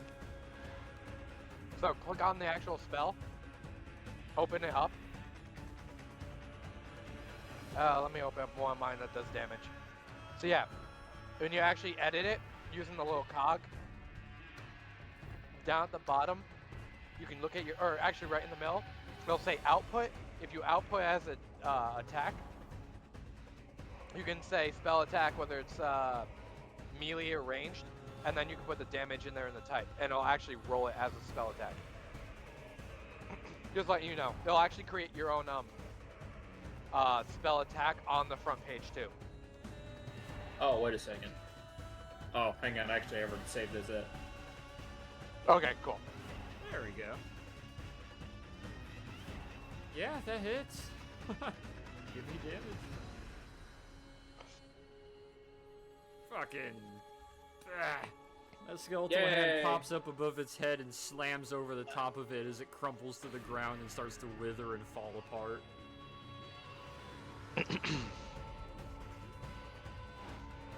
Well, it also has a disadvantage on its attack rolls against you, He's which dead. doesn't matter. I know. What else Yes, you got, Hachi? disadvantage on every. I'll just end my turn there because I know damn well the pistol can't. Well, I guess it could. That's a hell of a shot. At disadvantage. You're not Leroy. I Leroy can't could just mortar re-roll a my 9 mil stuff, at a so- mile away, maybe. But Wilhelm, you're up. Okay. So I'm going to stand up using half my thing. So we'll say it's 15 feet since I'm 25 feet now. Move another 10 feet over. Drop back into prone. And shoot the next one. Meanwhile, my little turret guy will move 5, 10. Can he shoot over me if I'm prone? Technically, yes. Okay, cool. So he's going to be right behind me. Because he can move 15. We need you up at- here! Up here! I'm working on it, my friend. So first thing is, I think they're right next to each other. All right, there's that one, and that one. 14 and a 13. You're shooting both of them or just the first one? Both of them. So that's the Bren and the Force Voice. That will hit the bottom one and the one up above them. Okay. So that's the Bren. Ooh, that's kind of a shitty roll. And then the Force Ballista. 16 force damage. Oof. Force Ballista drops that guy as he clatters into multiple pieces and crumbles apart. The other one takes a nice burst and just gets riddled, but is still standing. And then that will end my turn.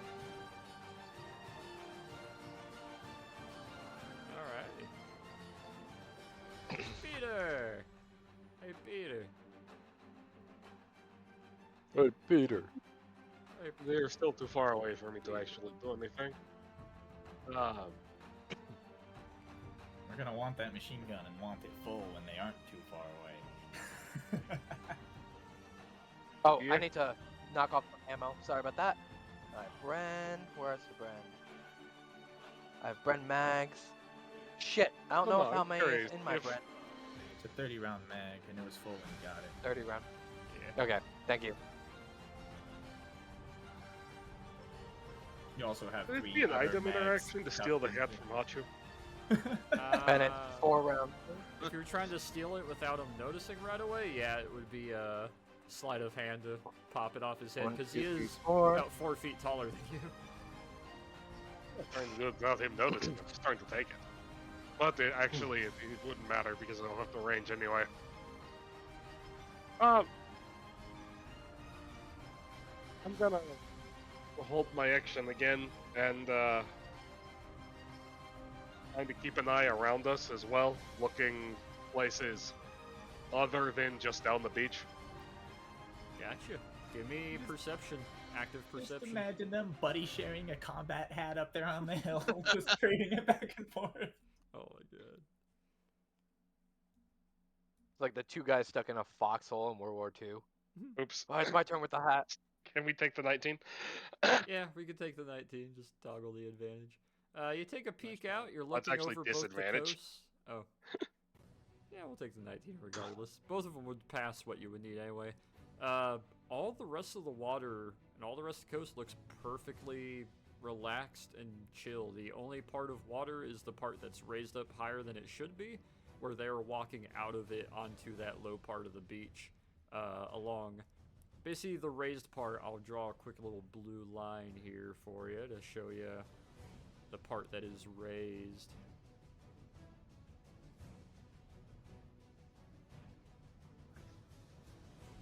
There you go. That's the part where the water's raised up and very choppy compared to the rest of it, which is sitting very still. So what you're telling me is that they're kind of grouping up over here.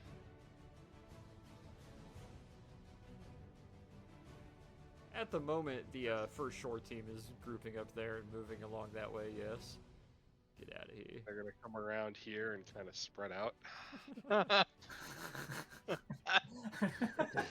Get out of here. Terrible. Bad. Disadvantage. Meanwhile, I'm over here trying to cut them off. You know, just So you're hide gonna, it. You and you? gonna hold your action? Yeah. Okay. What the fuck is doing? No. No, we're the blue. Just hitting No! Damn it. You bitch. This is actually really hard to zoom in and cut this off. What the fuck? Here, I got it. There you go. I'm only zoomed in on me right now, so. Nikos, you are up. They're currently behind what's Alright. left of that little farm shack. Nico, That little fishing shack down there. And we'll move Thank you. a bit there, so I have a better line of sight on them. Alrighty. And then Nom, nom, nom, nom. start blasting. Oh, I'm sorry. Oh, good. I'm sorry, I'm eating chocolate strawberries. Gotcha. Send it. Ooh, that hits. Hitting the front one there. Alright. And then the second. Let's That go! hits. Is it hitting first or second guy? I wish my If that Elder first Blast guy is looked like still that. up, it's still hitting that first guy. He's dead now as he takes a double tap of 2 water jets, smacking him. Alright. Did you really roll 2 20s, and then an 18, and then another 20? Yeah. Yeah. His Eldritch Blast is Okay. kind of mean. Man, I wish I'm my locked- Eldritch Blast hit like that. Man, I can't hit shit with those. Damn. I'm locked in. I'm sure the dice karma will continue and not turn horrible in any way. We can only hope. What else you got, Nikos? Well, you see, this that's is actually plot armor. This is the Horrid. plot helping it. Yeah, I right-clicked on him and said give him right. good rolls.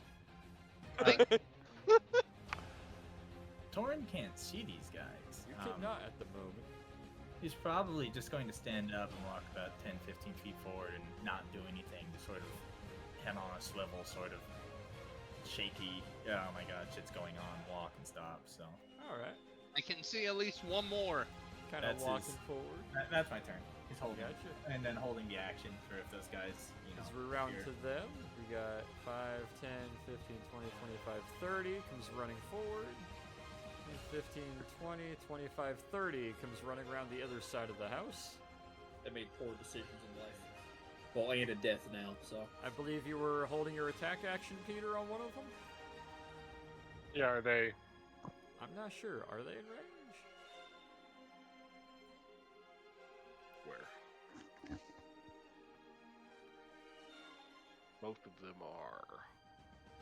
They're now in range. Not effective range, but they are in range. Yeah. Actually, wait, the 34 is tripoded, so it wouldn't have a disadvantage at that. Okay. Oh. Okay. So yeah, in that case, I'm taking the fucking shot at the south guy. Alright, send it. Nice long burst of a 34 What is it? ripping out. Charisma plus proficiency, or not charisma? Dex plus proficiency. Dex plus Yes. proficiency, yep. D20 plus Dex and proficiency. Add 3 to that, so 19. 19 will hit. Give me the damage. I think What's the dice roll? 3d8. First place. 3d8.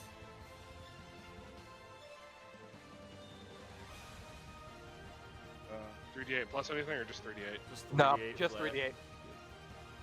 Your strength Here, I'll doesn't send you that propel the bullets faster. Oh. Okay.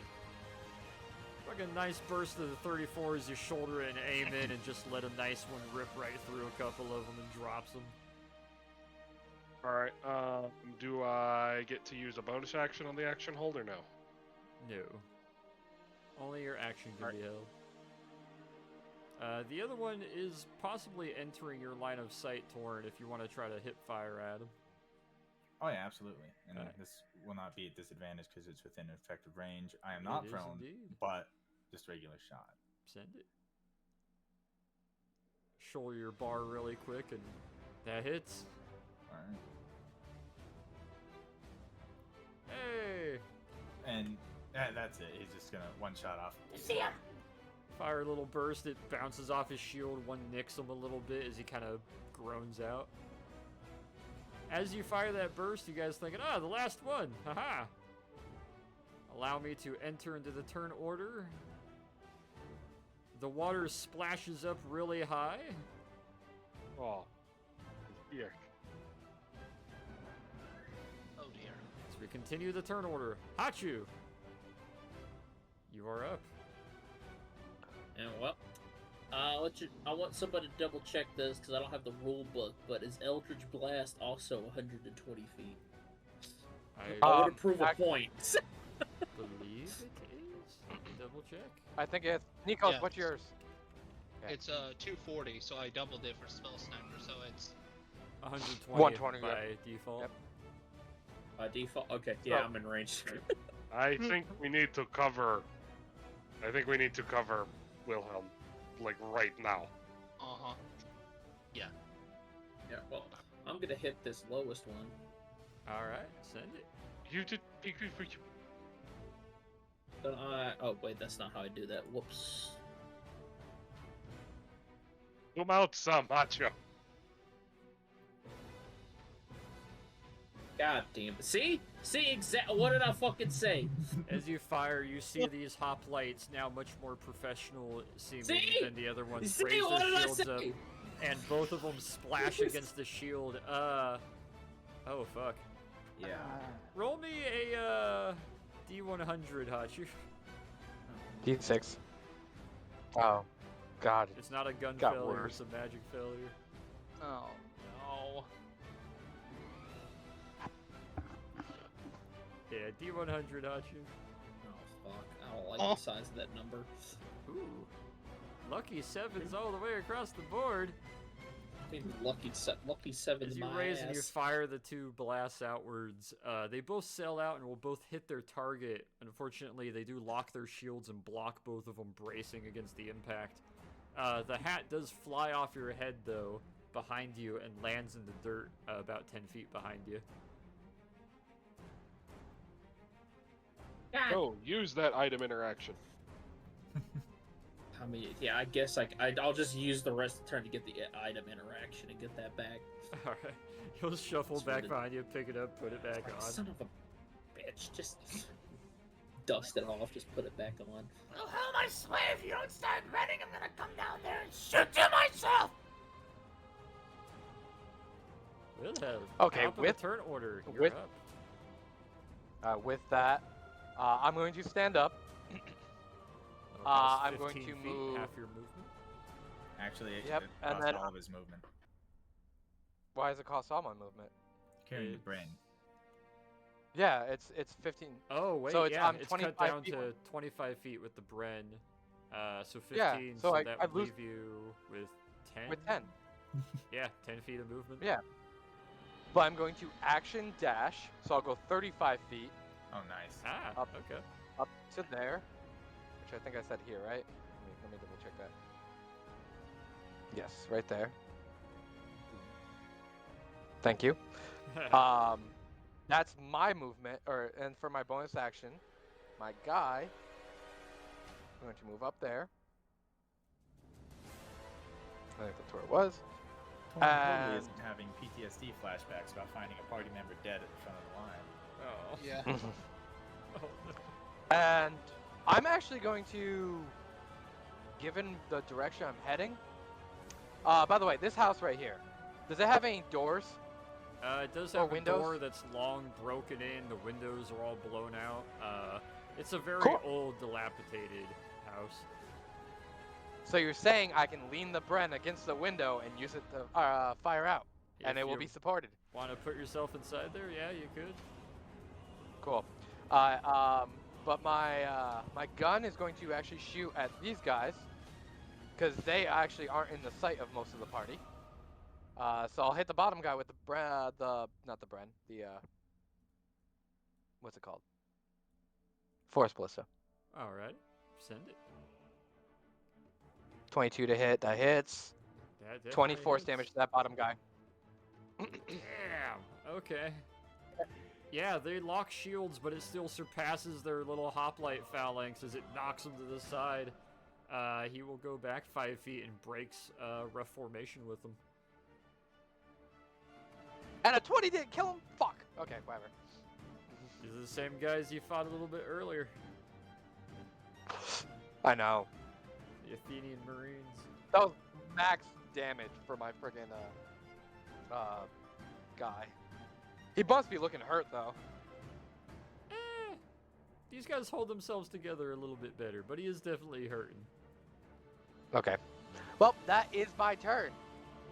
Peter! As I run going, bad day, bad day, bad day, bad day. Bad day, bad day. Alright, what are these guys? Give me a Those- perception roll. Ugly. They are Greek. They are some form Far of away. hoplite, wearing some form of Corinthian helmet. Are those archers or are they all? The ones moving directly behind these guys with the long pikes and the shields seem to have some sort of very small compound bow. Well, X gonna give it to you. Let's see if I can fucking take a shot. Send it. Bert. X. 9 does not hit as he raises his shield up and some of the rounds plink and pluck off of it as they brace together. We'll use that bonus action. That hits. And it is what? 3d8. 3d8. 3d8.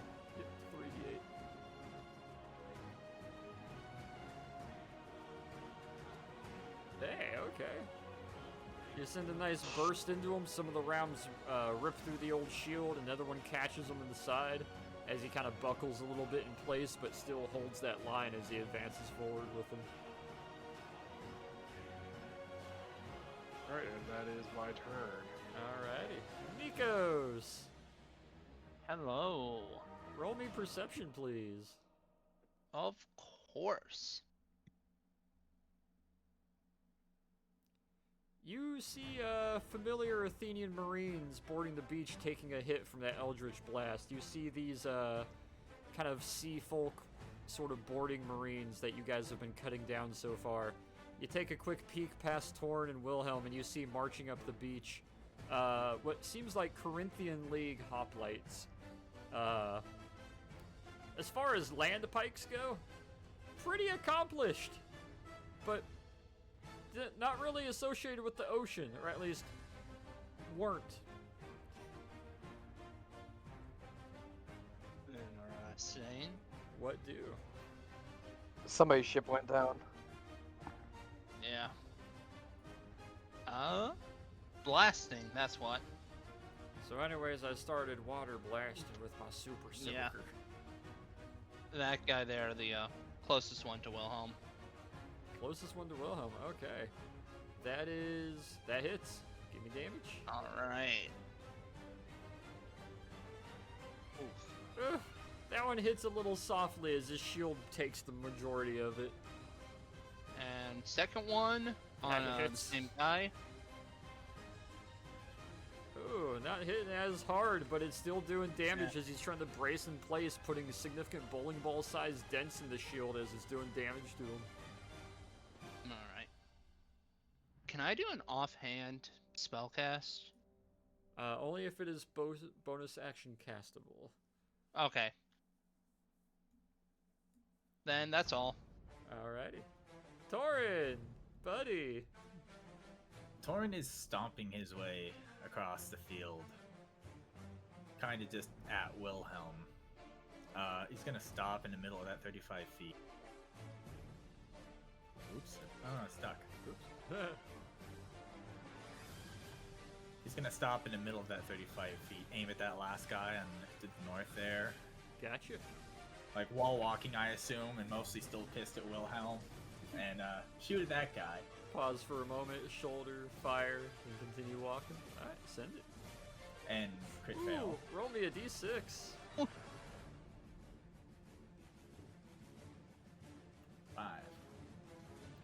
You'll have to spend the remainder of your action clearing the stovepipe. He's gonna actually stop, take a knee, start to panic, and clear that. Also, at that point, the magazine's basically empty. Do I still have a bonus action? You do still have your bonus action. Alright, he's gonna use the bonus action to fire again at that guy. Alright. Send it. That That hits. Oh, yeah! His 11 health is depleted as you fire another burst after clearing the stovepipe jam, and then raising up, firing again, and you cut him down. He's just gonna look and glare at Wilhelm. Wilhelm, give me perception. Completely out of position.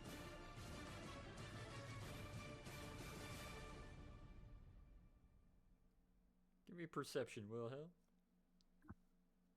Ah, there we go.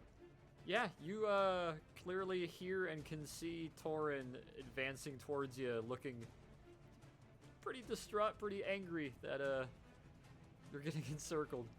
Hachu, you pick up your fedora and give another milady. What do you do? The yodeling hat, not a fucking fedora, but okay. Yodeling German fedora. It looks like a fedora, but it's the cool German alpine hats. It's the yodelers hats. Well, since I can't hit fucking, like, the broadside of a fucking barn, I'll just use chill touch on, I don't know, can I see? The guy up over here? Yeah. Yep, you can see him. Okay. Sure. I'll hit him with that, Send it. chill touch, there it is. Touch him with the chill. There That we go. hits. Oh, damn.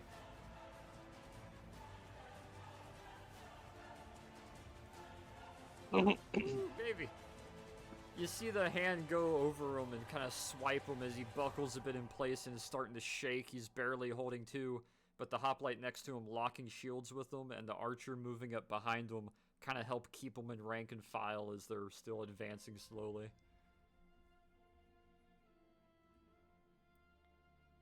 What else you got, Hachu?